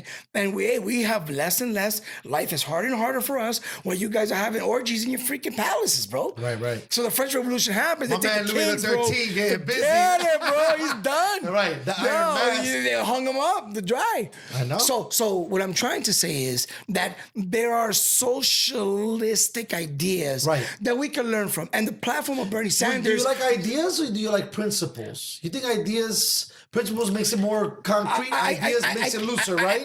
When you tell me principles, those it's are like, for a person. Can't change. For me, I'm thinking I put myself in the shoes of someone because I've never went hungry one day in my life, and I've been very fortunate for that. Me too, But if I talked about what really mattered to me, if I didn't have the blessings I have today, right. I'm gonna sit there and say it doesn't matter. I just want a decent life, man. Well, I that's just what wanna they said, live. right, in our Constitution. I just want to go to work and come home and pursuit not of worry happiness. about the The pursuit of bills happiness. and the people trying to shaft me, bro. Because I put in my work. Why shouldn't I have a decent life? And this is not something you have to earn. Like if you work hard enough, you could do anything. Because we know that that's not true. We know that the resource is not there for many of us. Because the ones that have it don't need the Social Security. They don't need the education. They don't need any of that. So the things that are hard for us to come by are literally really they're disgustingly cheap for the rich that they don't want you to have. That's what I think. So the socialist idea brings us closer to an idea that why should I open my mouth? I'm an equal participant in this whole boss and employee thing. So that is the only socialist idea that I think makes sense today, which is I'm going to work every day and it's killing me. I'm a mom and I'm pregnant. What the hell am I going to do? Do I work till I'm all the way to the point where I got to freaking blow the fuck up? So these are the questions that I think socialistic thinking brings up. It's not the solution because it's not a system to give you a solution. It's an idea that brings into the building a conversation that includes all of us. It doesn't include the 12 guys at the top that have the mission statement nailed down, that have their capital, that are going out there schmoozing with everybody The business else, plan. that are cutting all the deals. It's about the guys that are You got the lawyer team, it's the about lawyer team on the It's about the sideline. guy that's on the line talking about, Right. look, if you're gonna make something, do something, let me know. Because I got skin in the game too, because you're gonna dump that crap right in the river where my kids are playing. So the idea is there. That's the romantic part of the idea. Right. Just like I have Yes. just like I have a capitalist romantic idea Right. of free capitalism, free markets. I want to make my Right. investments. I Yeah. want to do Yeah. this. I want that flexibility too. Right. However, it's very hard Yes. to have both. Right. Well, that's what I want to. I don't want to cut you off, but and we can continue to follow this up. But when we're in a nation that tries to juggle capitalism, socialism, and democracy, no one's really tried all What those. democracy? To me, the simple line that I pull out of democracy is being a vote, because in a capitalistic society, I don't know if being on a board is a vote. Like if you're saying if you're capitalistic, I got all the money, none of your voices matter, right? No. And a socialistic it matters, but it matters relatively Yeah. small to the weight of the be good. of the Right, supposedly right. the same vote that So were the granted by the socialism, Constitution. is we all have the same vote, potentially, in the sense No, like no. We start off with the same vote, no matter Right. what system you choose.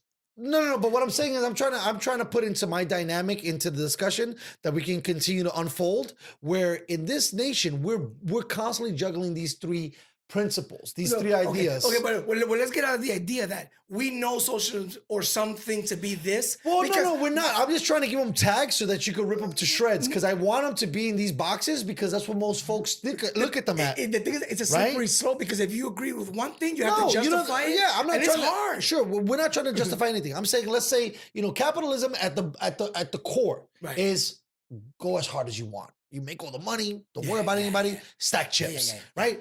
The other one, our socialistic. What was that quote that you said? If you're not cheating, you're trying. If you're not cheating, you're not trying. It's the new greed is good. Perfect. It's the new greed is good. Bang, bang. Now I'll even go softer with the socialized principle. Let's bring a little religion into it. For the most part, we respect everyone who respects us. I'll take something, right? Or vice versa. Respect those and expect respect back, right? In some form of that. Right. Where if you're making too much or I'm not making enough or whatever's happening, it's going to be a fair equation, or we're going to try. And then you have democracy, which brings in a lot of these older thinkings, right? Where you're going to have a council and people are going to vote. My friend, And they're going to go and they're going to pass legislation. Hold on, wait. I don't want you to get too crazy. But let me ask you a simple question. I'm telling you, these are the boxes that we're trying to put it in right now to go fuck with. But by design, I want to break the design for a minute, for a second. Just let me ask you one question, and then let me answer the question. What do you think about me getting fired tomorrow Uh-huh. and having to find out that I can't find any toilet paper anywhere or any water, which is our most precious resource, where do you think I'm going to get the money? You think the government is going to give me a drop of water? So that's when you kind of put it back into the frame of a different perspective. Because They can barely get you testing kits, my man. No. But this is, I get that part. But this is the fourth piece that I wanted to bring into the discussion. And I'm glad you gave me that launch pad. Yeah. Where it comes to community. So we have these three floating ideas, right? And in the real world, it's just a community. Right. Because you're supposed to be able to go, can I borrow a cup of brown sugar? Right? From Haiti. But I'm just saying, the neighbor, Yeah. right? Because that kind of is in line with some of the ideas, but not all. But for the most part, community is the biggest thing. Social community is blown up. We don't even know how to use it anymore. Because when we were growing up, coming from the agriculture background, they knew how to community. They know how to use community. You love Italy, right? And in that place, it's like, hey, I'll trade you some bread. You give me some tomatoes. In these comparisons of ideas. But hold on, talking about what I was saying was like the four quadrants of how the USA kind of, in principle, our founding fathers came, even though they had slaves, wrote a constitution about men being equal, about the pursuit of happiness. Yeah, well, certain men being and right. And I felt that you definitely have to have, if you look at it in quadrants, community, diplomacy, socialism, and capitalism. That's how this country is kind of ran. Now, the numbers aren't 100 in each box, right? But I think that also puts us in a very difficult situation where in, for example, another country that's just running one program, they know wins, they know loses, right? So when you're talking about socialistic countries in Europe that are killing it, weed is legal, drugs are legal, everybody has medical. Yeah. There's crime rate is low. Taxes are high. But still, everybody got jobs. No, but taxes are high. They got they got oil field in their backyard. Yeah. And but you know what I mean? Subsidized for all of that. That's kind of what a lot of people that bring that principle into the fold discuss about the most when they talk about the program's winning, right? That's a program winning. No matter how it's worked. Right. It's winning. And like, we could go to Amsterdam and it's like, bro, how can Amsterdam do such and such and such, and things are great, and everything doesn't look bad? And what's the answer? Right, no, but hold on, we didn't even go there. Then we got to go to the other side. No, we are going to go there, but I also have to include, because that's the nice side of the argument. Right. We also have to include, one of the quadrants, Yeah, well, in that quadrant, you also have to even argument the other part, which is, especially in that one, right? I mean, I'll go to each one, but specifically in the socialism, you got to show when it's killing. The other part is how we're losing on this front. And the other part of the front is North Korea, Cuba, Nicaragua, and some of the other places that were a little bit, former SSR. And they're like, oh shit, these guys are tyrants. Right? Same thing with capitalism. The Red Scare imagery. Capitalism, you can do two sides. You can be like, bro, you come to America, shit is great. You make all the money, you're chilling, you're doing lovely. Bottles and models, it's gonna be great. The dark side of that is the guys that really get it, don't let nobody else in. The quadrants were about capitalism, socialism, and the other two were on the bottom? Diplomacy. Yeah. And community. Okay. So the only thing I want to say about this quadrant is some people think they live in one quadrant and they don't live in that quadrant. They live in another quadrant. So you could automatically take democracy out of the four quadrant setup because nobody here is democratic. You know what I'm saying? You don't think that's true? No, you have a vote. Right, we have the vote. You have a vote for a representative, and that's the extent of your vote. So you're saying that you're not well represented. No. Okay. You're not, because if you vote someone on the principle that... But you're supposed to vote the guy. That's how they set it up, right? It's not about you voting on the votes. You have a representation. You vote on that guy who's going to back you up. Right, because the guy had enough money to fund a mini campaign. Right. And then the campaign funding gets larger. Right, the as higher he up you go. grows up in popularity. Right. So the thing is, the more money you make, you understand that, you know what? I don't have to meet everything that I'm promising, right? Because the higher up you go, there are people that live in rural areas, people that live in urban areas that have different needs. Yes. So it's very easy for you to lean either way depending on where the money is. You know what I'm saying? 100%. And it gets worse as you go up. So you're not well represented if you only vote for the guy that's a farmer from Lakeside You know what I'm saying? And you're Right. a farmer from Lakeside. Yes, right. But by the time you get to state level, right, because you're still unincorporated. Well, that's one of the things that get me upset about certain parties that try to pretend that they're the Joe. They're not a Joe. So my argument was that although we live in a modified democratic system, right. we're not a democratic system. Cool. Because Right. nothing No, in this not at all. country, Right. nothing in this country, not at all. including what you earn, Sure. including the time you get to rest, including all of these, including toilet paper and Right, water. right. Let's put it that way. Right. Nothing in the community, right? Nothing in the community you can vote on. You can't vote whether you get toilet paper or water. You can't vote when there's a crisis. How funds we have electives. We pick people to make those decisions. This crisis has nothing to do with the guy in Lakeside, right? No. Has nothing to do with the guy that has property in Little Italy that he lives in Wisconsin.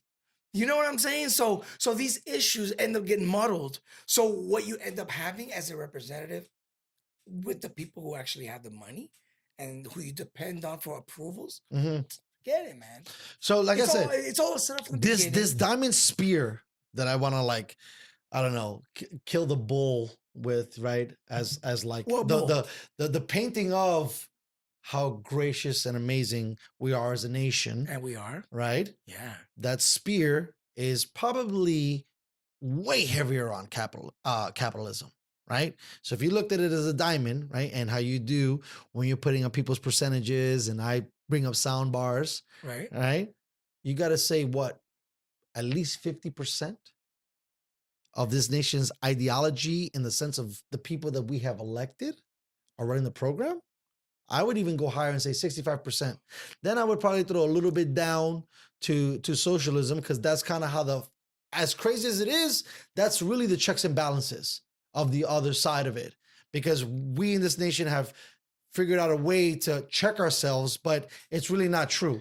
But it's enough to think. So let's say you give them 20%, right? So what does that bring us up to? That brings us to 85, right?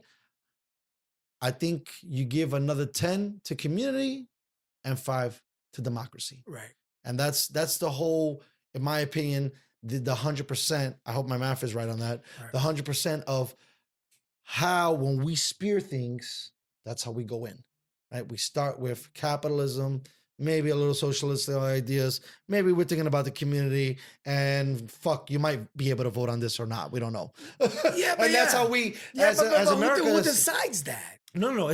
Who decides the spear and so this is the thing. We're so be, because right? of the democracy nonsense that they peddle to us, right? We're thinking that we're picking these folks, but at the same token, they're picking those folks that are like the final candidates of what we're gonna get. Well, okay. Right? Yeah, because the thing They're not what we're picking, because we can't go to. I can't say you. Imagine go run for office. Imagine if you went to the doctor, man, and you was like, I don't feel good, man. I don't know. I don't feel good. And he took your temperature, and then he said, you know what? You're fine based only on the temperature. Right. I messed up the argument by saying only. Based on the temperature, you're just fine. And you're going to be like, oh. By the way, did you see that shit today on the news? No. You didn't see that? No. They were saying, so it's so bad, right? I didn't mean to sidebar it real quick. That's cool. But it's so bad that to get into the White House press conference, you had to pass 2 clearances. Right. And the 2 clearances were temperature. And then you got into the room. I said, bro, what the fuck you doing with that? Just that? That's enough? So you can imagine how silly it sounds. Right. It sounds, they ran it today. So we cannot categorize any system, any person, any party, any voter, any person that way, because every human being is very complex. We cannot simplify and say, because we have a certain person in office, it represents the country. Right. It doesn't call that democracy, because it's not. It's far from that. Right. So what is being represented is the level. You're like, okay, the corporations are great, but I'm not a corporation guy. I'm just a guy who wants to go to work, come home, bring it down a notch.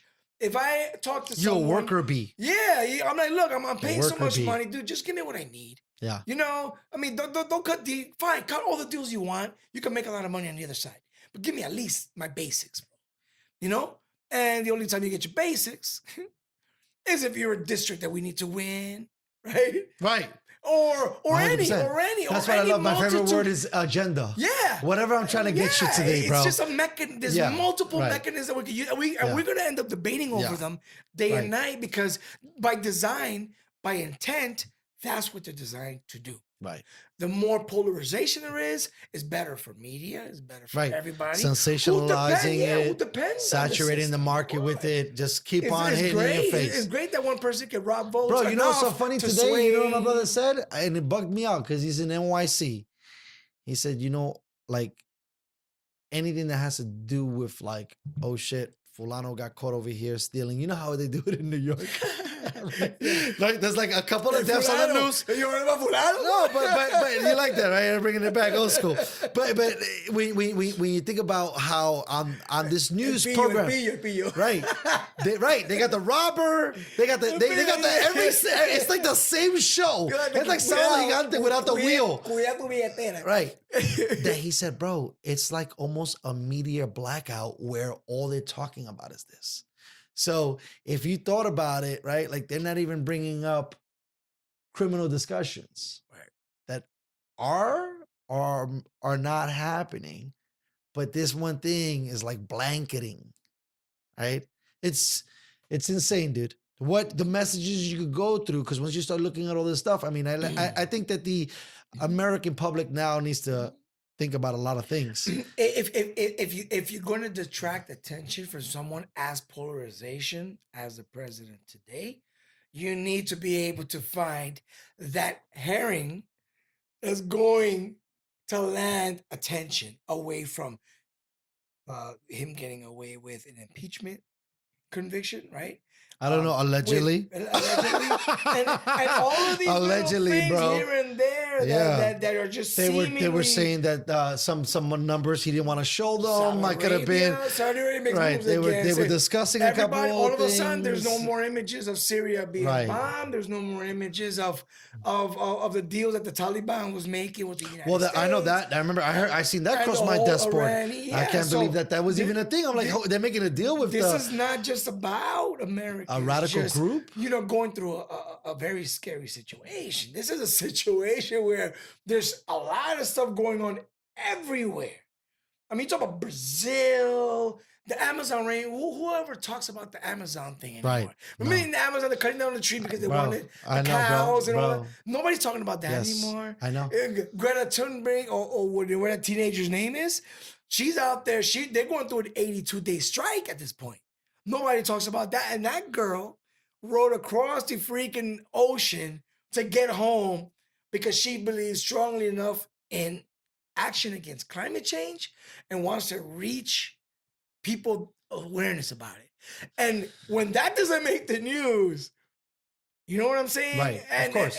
and the shortages of water. Well, the thing is now I don't even know how they do it anymore because maybe investigative journalism, right, had to take a change where, in the sense of, I'm trying to get eyeballs to the TV.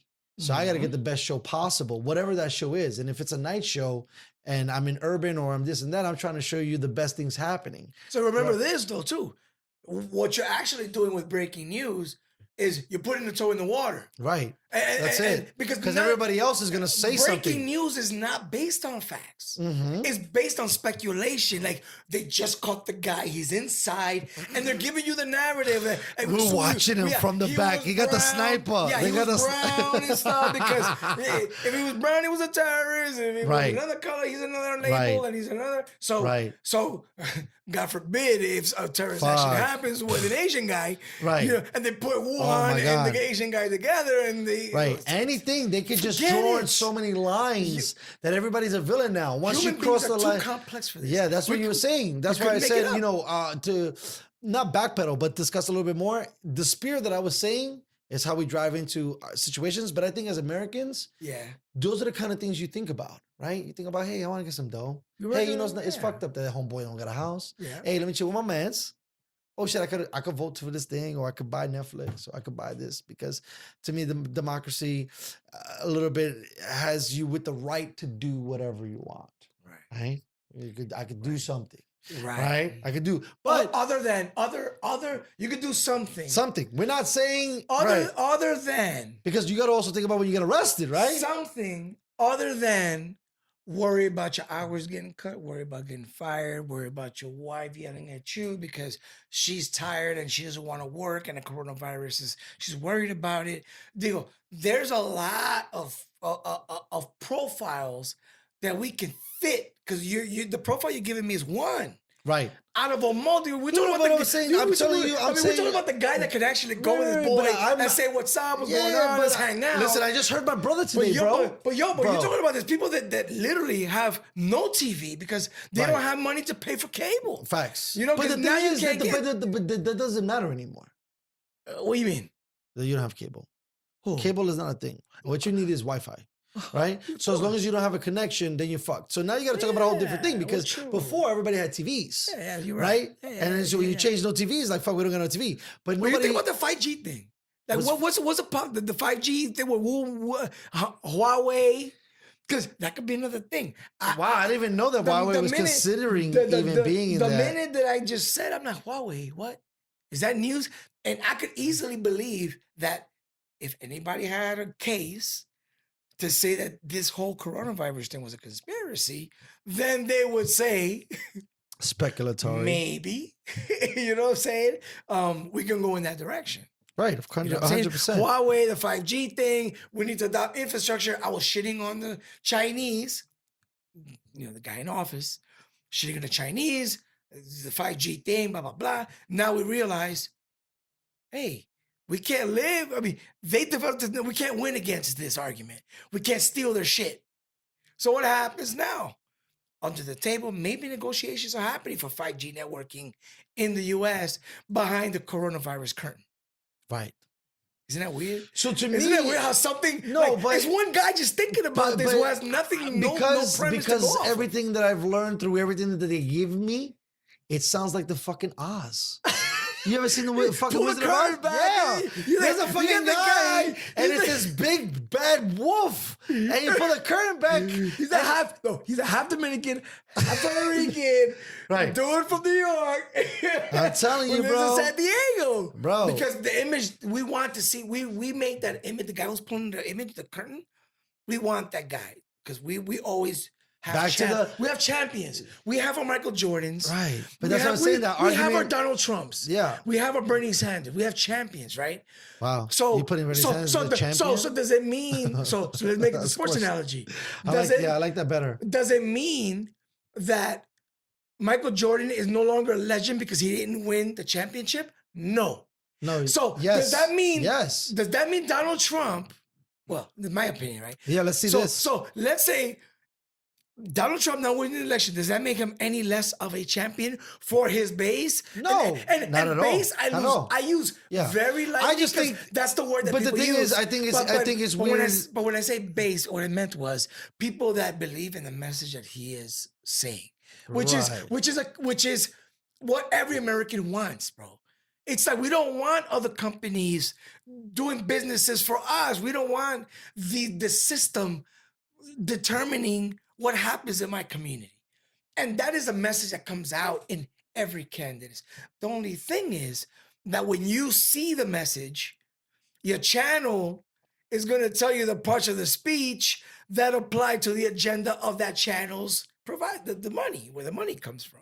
Yes. And vice versa. I was watching, I'm not accustomed to watching Fox News. There's no reason for me to watch it. Put it that way. Because I'm conditioned to believe the other side's agenda is not my agenda.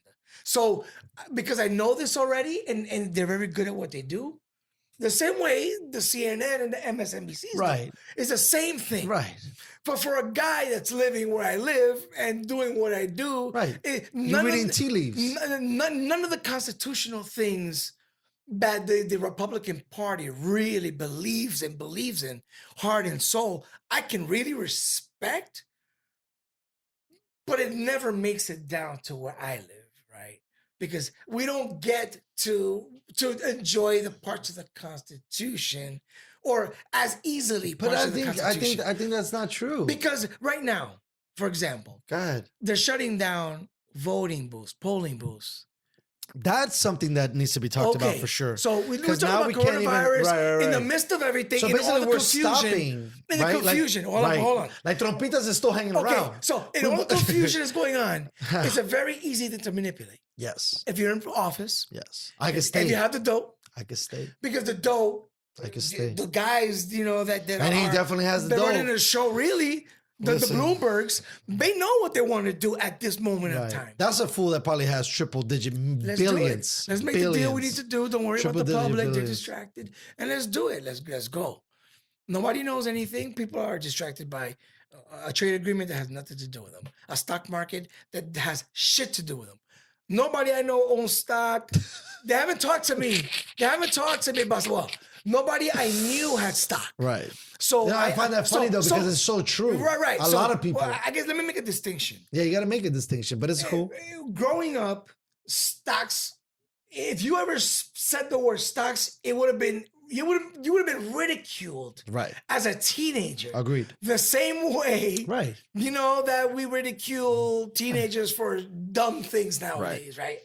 So you don't learn the vocabulary behind what 100%. stocks are, Yeah. what The strategies jargon, are, the jargon. what the mechanisms for Right. investments are, Sure. it's the vehicles, right? Mhm. So you don't learn that until you're in the company of people that perform and see it as a viable option for them and their money.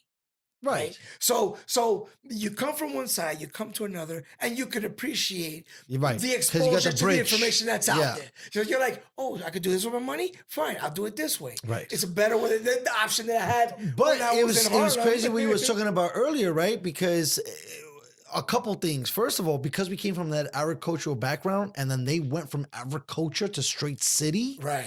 It trained and changed everything Mm-hmm. because now their 10 commandments had to change on the fly. They had to give us the abridged version and be like, survive, right? Go out there, do whatever the fuck you want, but come back home and we're good. And we'll do that every day. Right. Right. So when you expand yourself into in a different world where it's like, well, now I have to be not only thinking about how my state thinks Yeah. or my nation thinks. I need to think globally, right? Because it sucks when you're a kid and you're trying to say, hey, papi, I have this cool idea, whatever.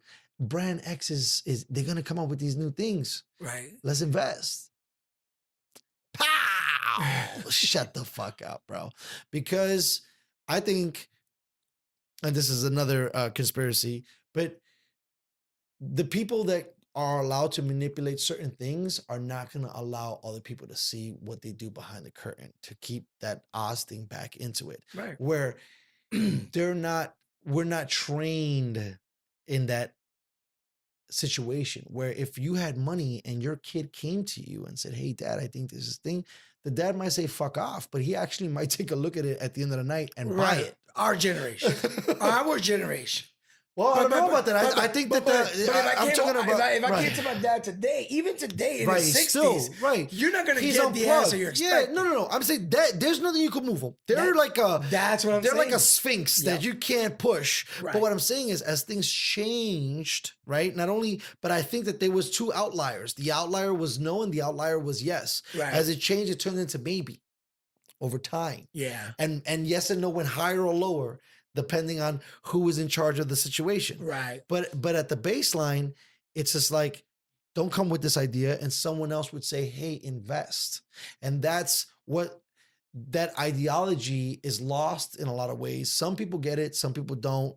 But being able to understand, because we were talking about it off air the other day, why aren't you investing? Because not only that, we're losing money, right? Because there's no job force, let's say, or there wouldn't be a job force. Whether this is now or later, right? We take away the job force. How are you supposed to be able to provide, what you're trying to do? Right. So now, when you come backwards, you say, okay, if this is the space that we're trying to work in, should we really understand where we're at in the sense of trying to put the infrastructure in place Right. to try to get these things done? right? Like today's entrepreneurship push. Right. They're pushing guys to be Right. entrepreneurs, and you want to get more people involved. And It's okay to like be the Right. rich, smart, Yeah, cunning yeah, guy. yeah. And then Yeah. you know, with the rise of like, but let me tell you though too, it's all by limited information because I about the finance world, I'm very green, so I won't be able to go into the technical part of Right. why people do what they do and why I think people do what they do. Better said. However, I'm going to say that even I'm going to ask the question first, yeah, here we and go. I'm going to say that I'm going to ask, do you believe or do you think that there is there is a predatory layer to guys like me who have very little knowledge of things like the stock market, right? I see the green line, I see that it's a Dow, and for me it's a representation Right, of the of- economy. right. And it's clearly not because like you said, it's a portfolio where There's multiple things. It's a very the same way sliver, we were talking very about. small representation of what's really happening in the economy, the way Right. we know it. So would you agree or would you disagree with this statement, which is are there predatory practices? And do you believe that a guy that's as green as me, there's not someone waiting around the corner waiting to rip me off for my money?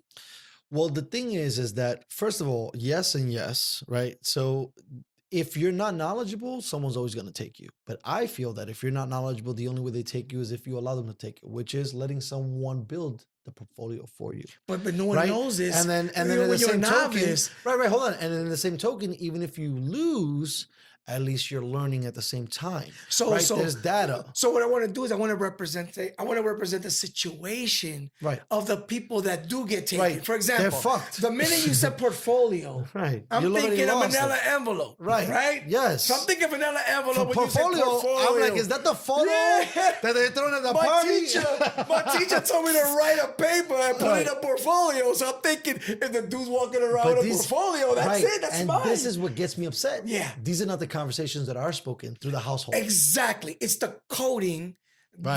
that Right. you need Yes. the coding with the Yes. if you go to school, Yeah. it's the cheat drop code. down, the drop down boxes. You know, the programming. You're not You gonna gotta learn program. it all. You're not gonna learn it all You gotta because program. the thing with the human beings too is that you're like, yeah, why should I learn it all if I have a plumber that I can pay? I don't have to learn the plumbing. I don't have to learn how to computer program if I want to play a game. I don't have to know how to drive if I really have the money to pay someone to drive for me. 100%. So knowledge is more of a collective thing to where if you know about a lot more about sports than I do, and I want to place a bet on a certain team, I'm gonna come in. I know exactly who to ask, just like I know exactly who to ask when I have my oil changed. So I don't feel like I need to know anything about vehicles, right? So the minute that we have that integrated into our system, we're in a good shape because we understand that we don't need to know everything. So anxiety level, bring it down a notch. Everyone relax. There's someone there who knows more than you do, right? So, I mean, based on the direction that we were heading with this conversation, it's one of these things that we always have to go back to the human component. You know what I'm saying? Right. So now the question goes back to the same thing. Right. So I said yes and yes. Yes and yes. So Yeah, yes to the because- first one. Right. And yes to the second one. Because it's almost like it's not your nature, it's what you nurtured.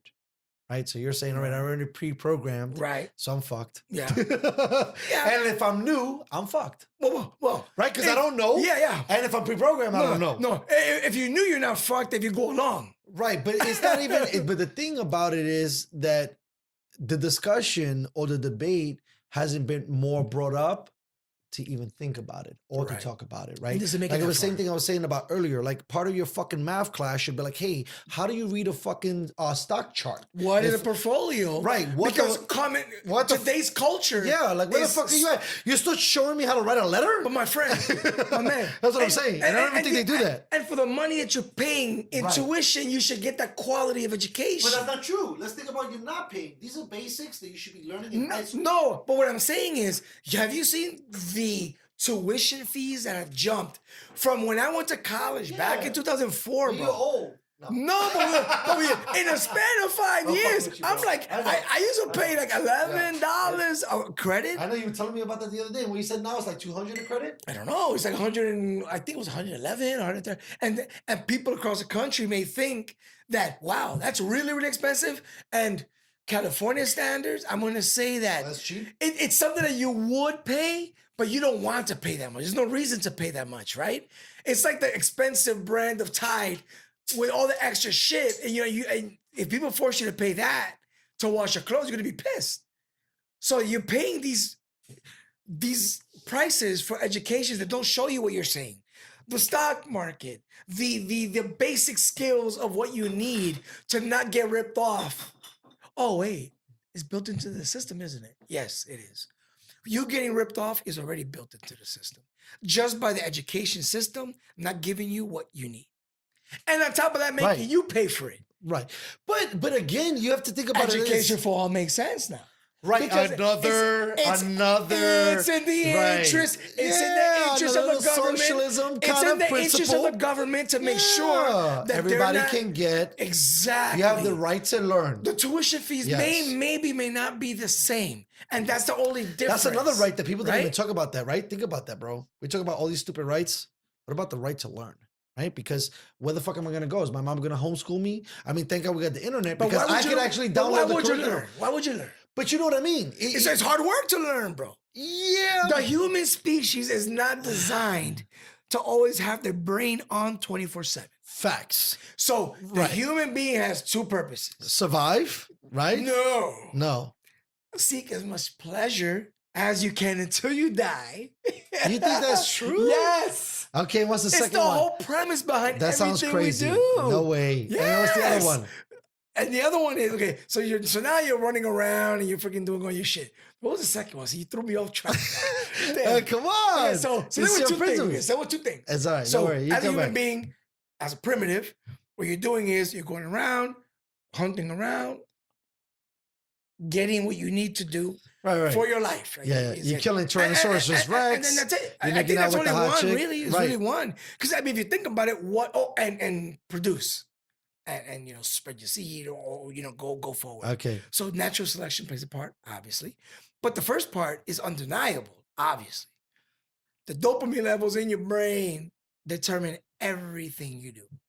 Yeah, 100%. That's why I think survive has to be on that list too, bro. Man. Because they were getting chased by tigers, lions, and bears. Oh my! I could put you in a situation right now. Because it's built into us. Fight or flight is something that's built in, and I think that's kind of a correlation that you're making. That no matter who you are, there's gonna be a thing that's gonna go beep and bleed some stuff into your mind. There's You're the gonna idea. start sweating. Yeah. You're gonna start feeling uncomfortable. And Yeah. you're like, holy shit! And there's a chemical change physically Yes, that happens. There's an idea in the movies, in the mafia movies, Yeah, in the of narco course, movies. yeah. They say everything has a price. Right.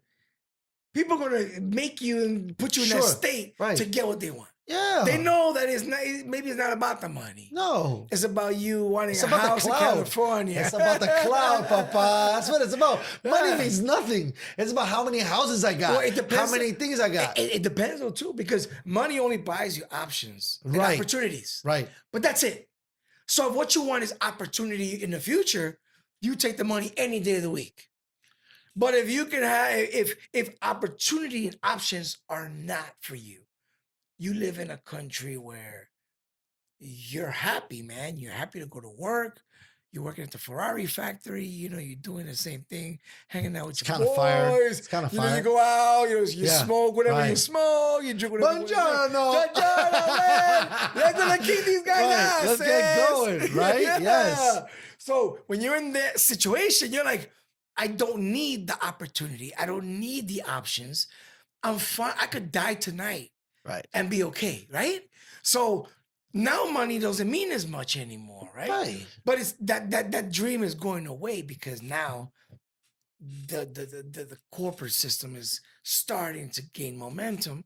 Agriculturas in Italy, right? So in a place where you had your own place and you had the tourism section, they started passing laws and making it legal for people that owned agriculturas, right? Or I don't know if that's how you pronounce it, agricolas, which is a bed and breakfast.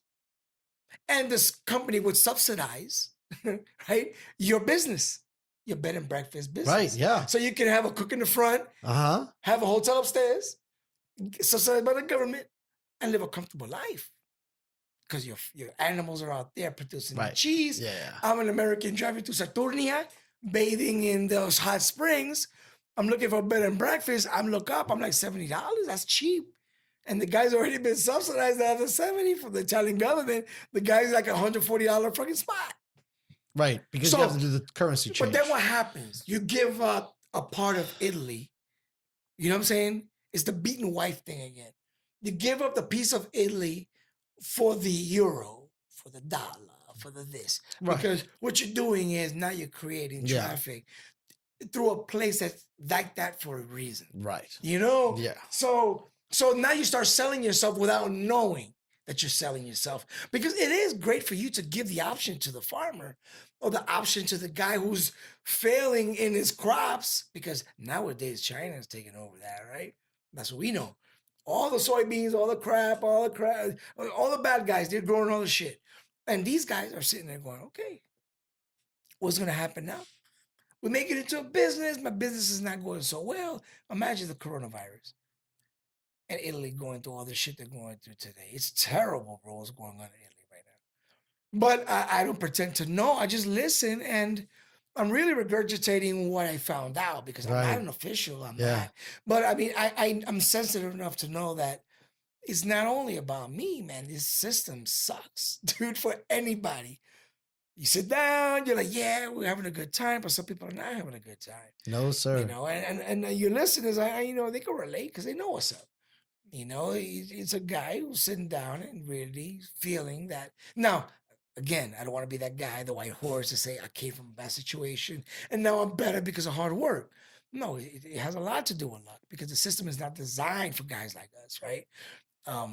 By design, there's a filter, you know, the same way there's a affirmative action sort of a thing done, right? Because not everybody can be there. Right. So there has to be filters. I'm more than blessed to exploit those filters.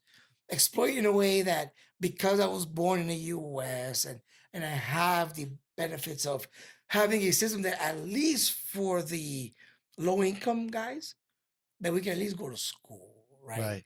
But why can't we all go to school? Why can't we all do the same thing and have that something less that you need to worry about? Because I was worried about everything. I was worried about the child support. I was worried about this. I was worried about that. So I had a shitload of things to worry about. And somebody would have told me, bro, just go to school. Don't worry about the rest. There's a job market waiting for you, which is obviously it's not. Right. When you go out there apply for a job, it's impossible. You need to be one of those unicorn guys, right? Yeah. But, now at least for sure. But again, cultures are you know, they really respect skill sets, and I understand that part too. You know, so I only speak as a guy who he had a really tough time getting a break. And when you go to Oz and you pull the curtain and you see who's really behind the curtain, you're like, man, it's just the same thing over again, because remember, we're the buffer generation. Right. So all the promise that my parents made that I was going to be really happy with 3 kids ended up being a promise that only works for guys in agriculture, not for a city guy like me. Right. Which means I'm going to spend the rest of my life paying child support for the next 20 years. You might as well just have cancer fiscally.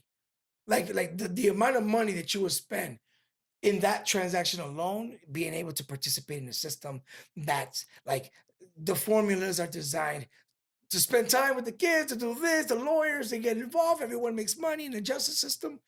That's another show in itself. Facts. You know what I'm saying? However, we already know that if we can go to Mexico and drive and we could pay a cop $20, you can get away with an infraction. And if that happens across the border very easily, here, all you need to have is a little bit more money. And that's it. Because how does a Bloomberg become national? Because I don't know any Oklahoman that would know who Bloomberg was until he, downed $400 billion in an ad campaign, right? Nah, he has the channel. Okay, so he may be the guy. He has a channel. Fox. He's the guy on Fox. Has a channel. He's on Fox News as the guy who wanted to limit your rights by taxing the soda thing. Remember the soda thing in Manhattan? That if you bought a soda over certain ounces, you were going to be taxed differently. But it was like it was a sale tax. It was not only that; it was like a safeguard on maybe people considering being healthier. Yes, blah, blah, blah. It was because bullshit. I'm gonna limit your sugar intake. However, but the thing is Right. but people, maybe in Oklahoma, when the news gets to them, and he's representing the Democratic thing, is going to be very different than what it was 4 years ago when that happened. You know, because they were going to say, this guy who was giving money, to this and for this, and they weren't going to agree with the things that he gives money to. You know what I'm saying? Because the guy's a billionaire. However, he's a proponent of freedom. You're going to be, why can't I not go into 7-Eleven with my 32-ounce cup, sit it down, fill it up, and pay a price? Yeah, I get it. But that's more So than now you're going to tax me more because I want to do that? I don't know. It's I'm saying, it's all over the place. Yeah, I get it. 4 makes years sense. ago, that's the narrative on the Fox channel. I would have suspect. You It's really? convenient. It's convenient. Yes, of course. Yeah. But today, the guy pays, I don't know how much money, on the Fox channel in the same Oklahoma. You're not going to see the guy that was taxing you for sugar.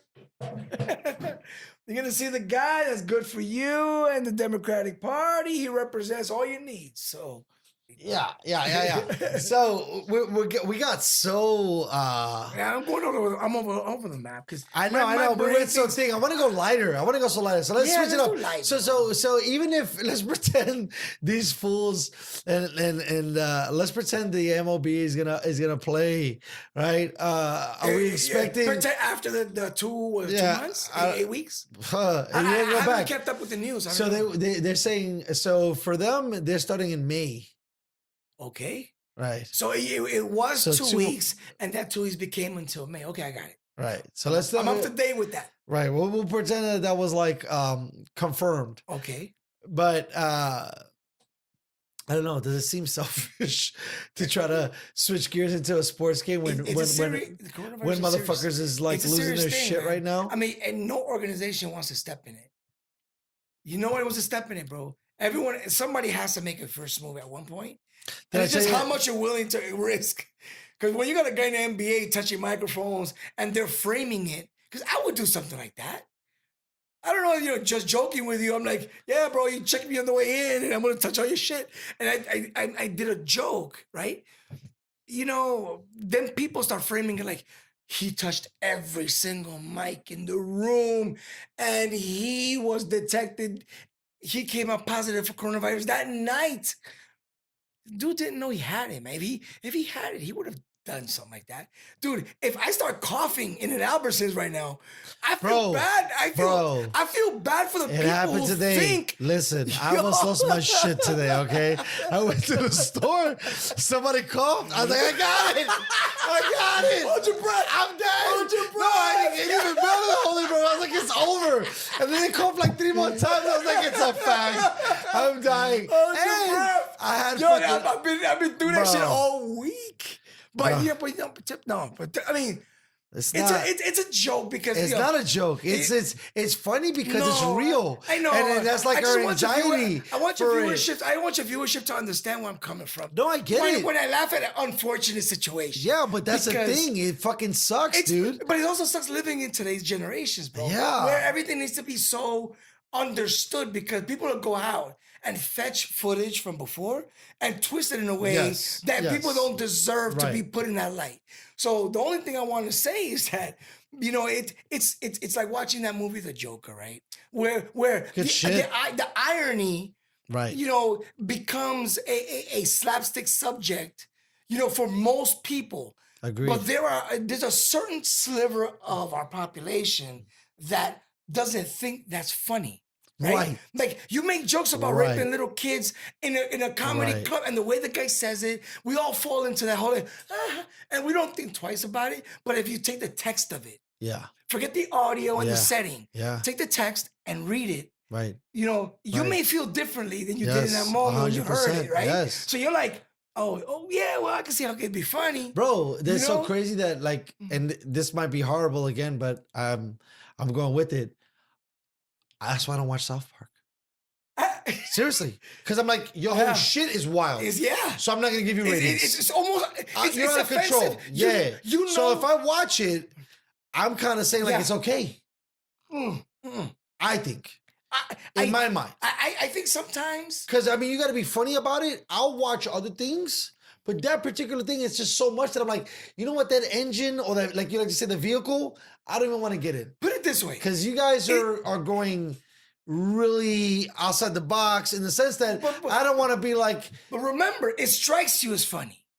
And then you make the adjustment, right? So it strikes me as funny. I know what you mean because I know that I laugh and I'm like, but someone may get offended by this. Right. So you don't want to be complicit in supporting Correct. someone's work, right? Someone's work because someone obviously sat down Right. and wrote it down and had it approved, right? right. Someone So- said, green light this Good, shit. because it's funny. Amazing. Because This was it's so funny. good. Yes. Yeah. But it's all driven by ratings, right? Yes. So when you snicker, it's not the same as when you actually take a position with because okay, you have a child that has autism, right?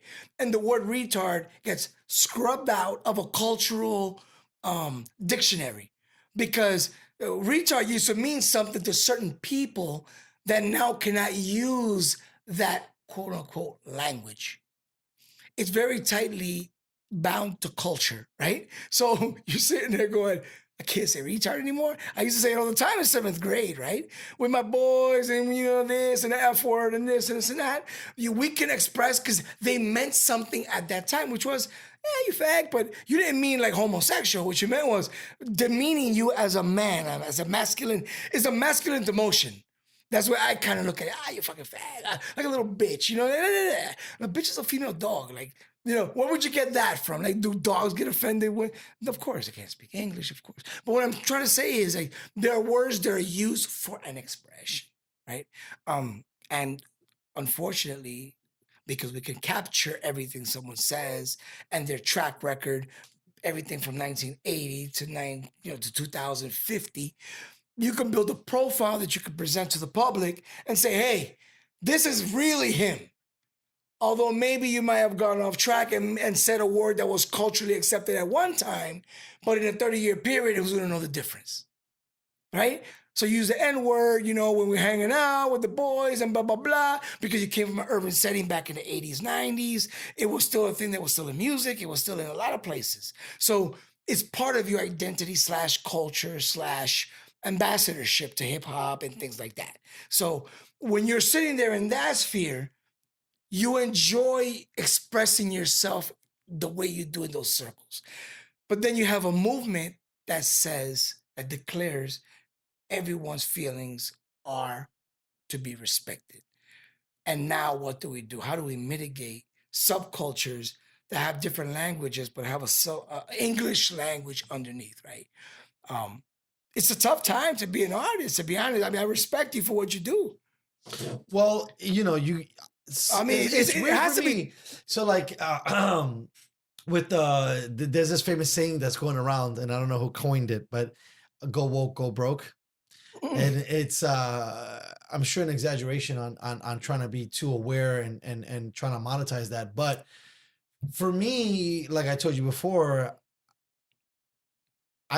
I'm genuinely interested in everyone, Yeah, right? So I don't even judge yeah. anything, right? I just, hey, what's up, man? Wait, what's up, Yeah. young lady, or Natural, however they want natural, to, like. So for me, when I see all these other people taking all these different positions, it looks a little weird to me because I'm not used to seeing it through that lens. Right. Right? People have all the lenses that they put on, and it's like that villain that you see in the movie and has like a couple different colors, and he throws a couple up, a couple down. Right. And that's how you have perspective in life. What But- happens if we all get rid of our lenses, though? Right, then it's more raw and more raw. You don't have to worry. You don't have to have the But anxiety. the thing is, about the it's lenses. not. You're saying a what if that's not going to happen. So everybody, Exactly. right? So what I'm saying is Well, now we're adding more lenses, Right. and we're saying, and the better word is filters, Right. to make things look better or worse for whatever Right. the case might be. Right. And so there's a movement, and so it would be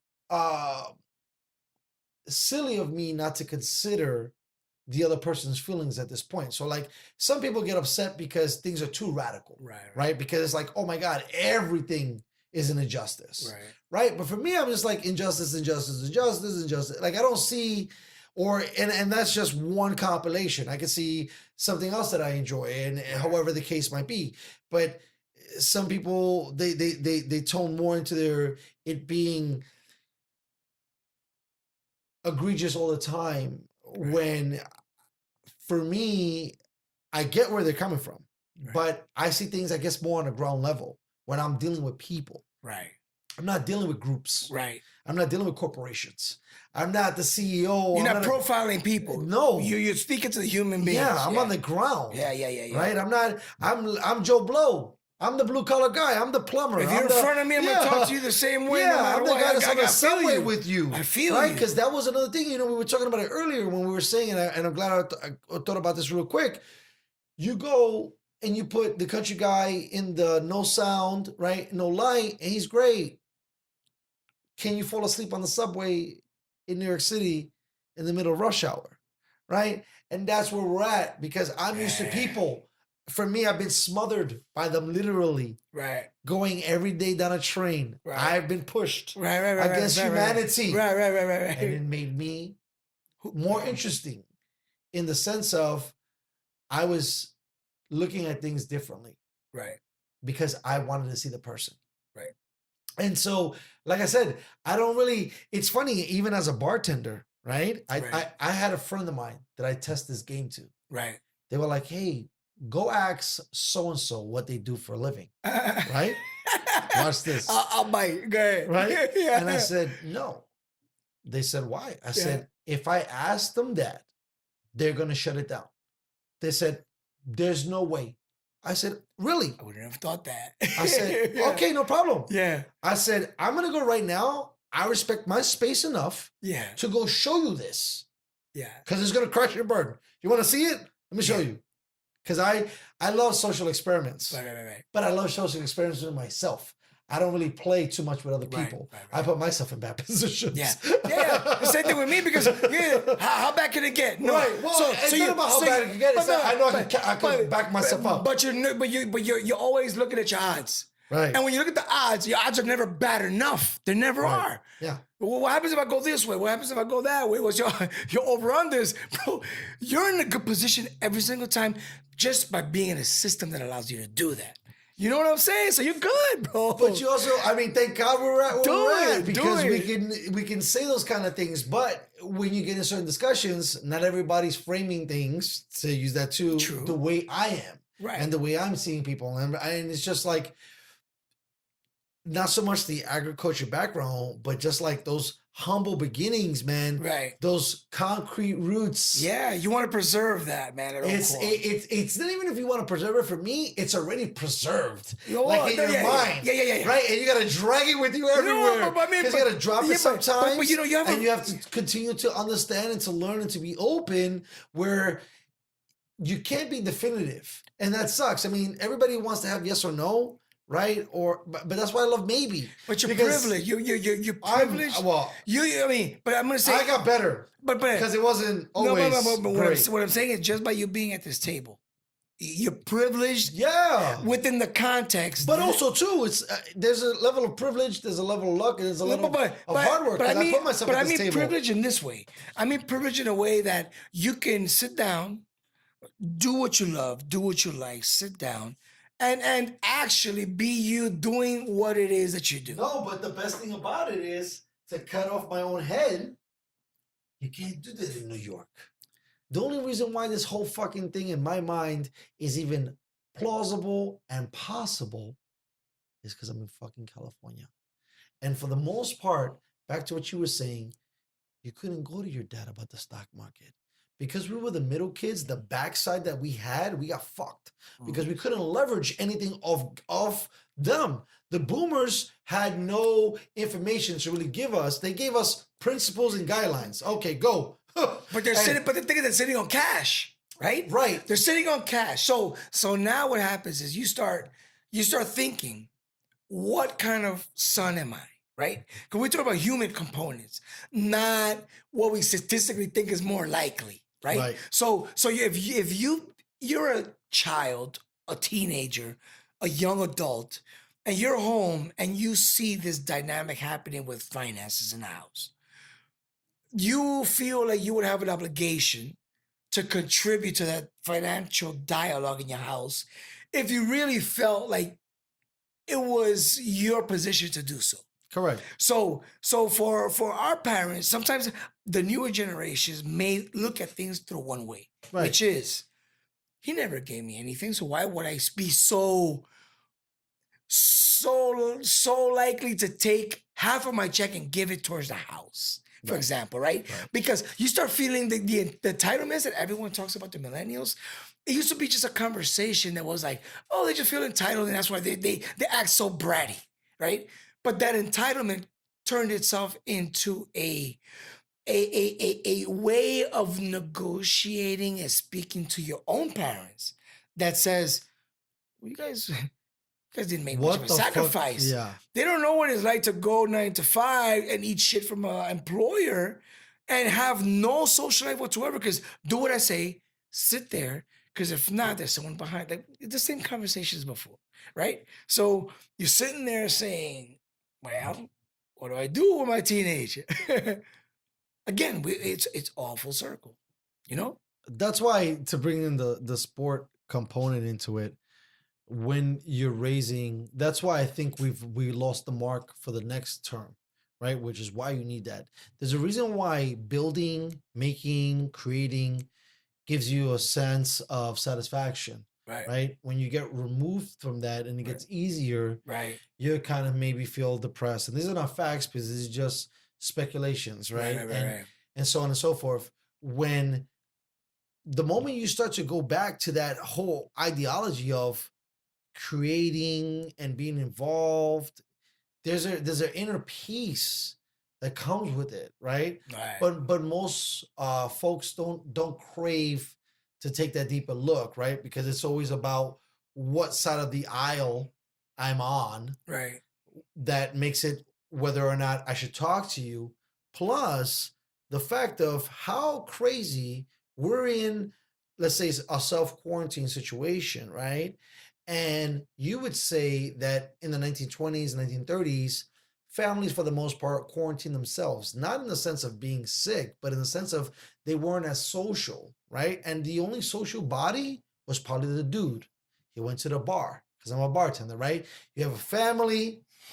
True story. You tell homegirl, hey, mama, I'm gonna go work. And I swear, my man, you know how it is. Back. You got, yes. I'll be back in a I'm few gonna hours. be back.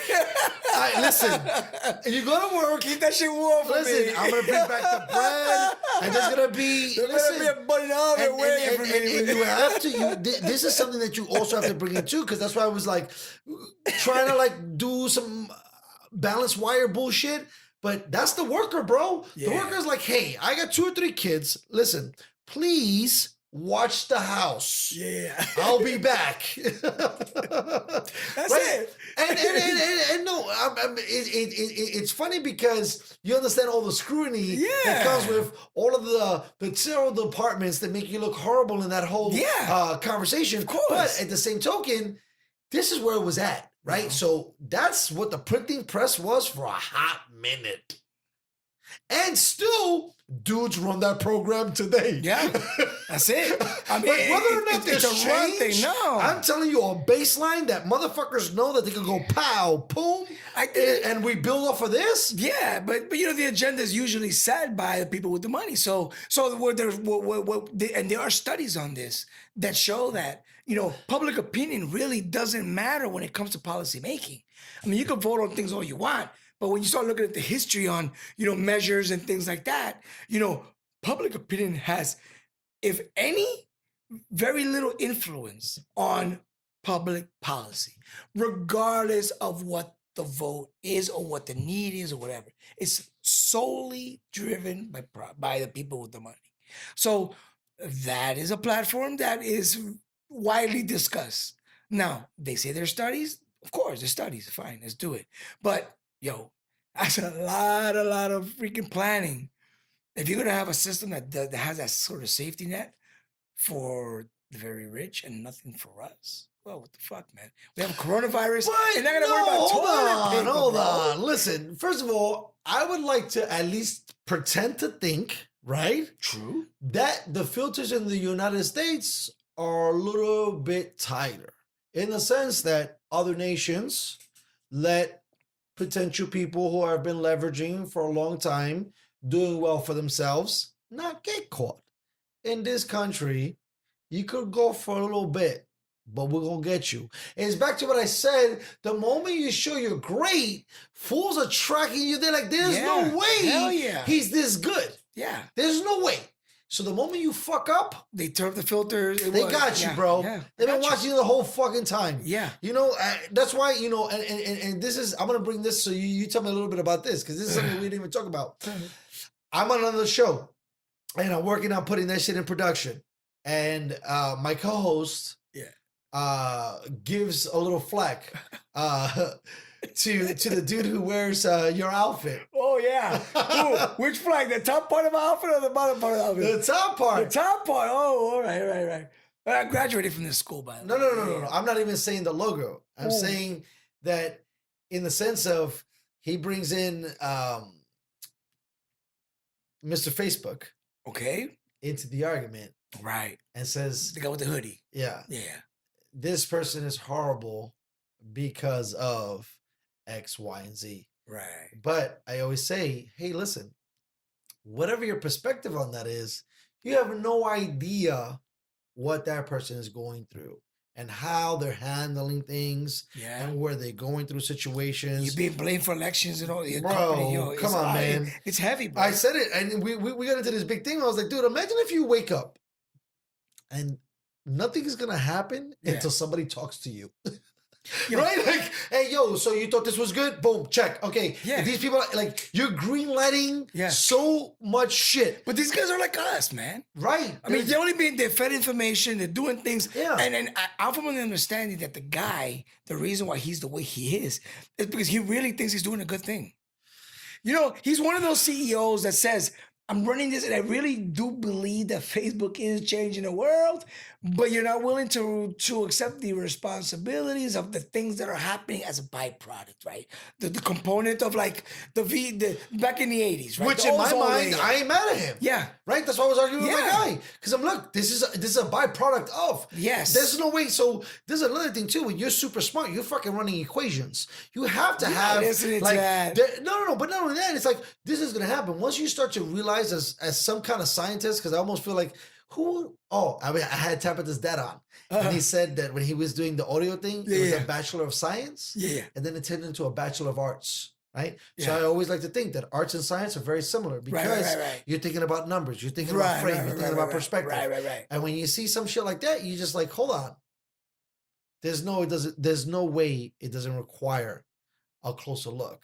Where you just can't scan over the situation and not think that, hey, everything is going on supposedly the way Joe Blow has said it. Right. But in reality, you're just trying your best to maintain your situation because you're not part of the larger spectrum. I can tell you by experience that whole switch between sciences and arts, you could change the title of anything and it doesn't mean shit. It really doesn't. So the fact that you did a switch and people could say, yeah, now you can go into the arts and make a living.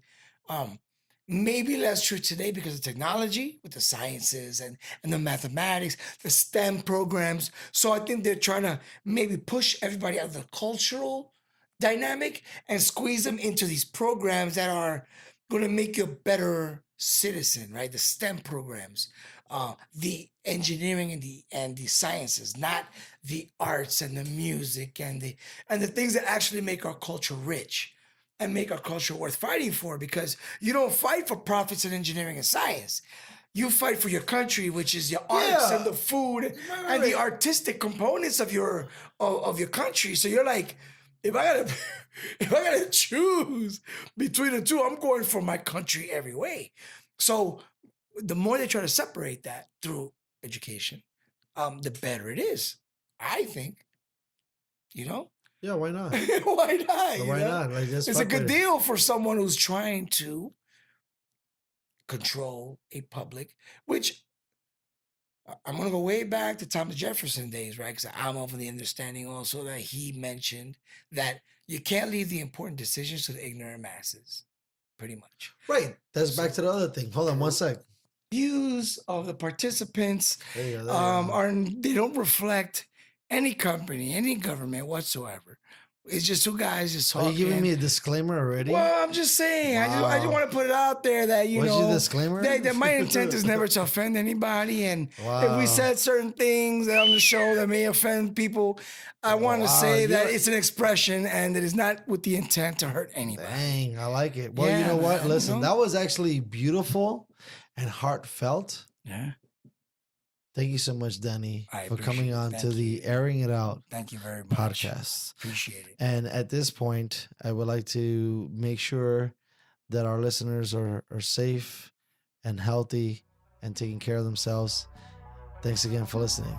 Peace out.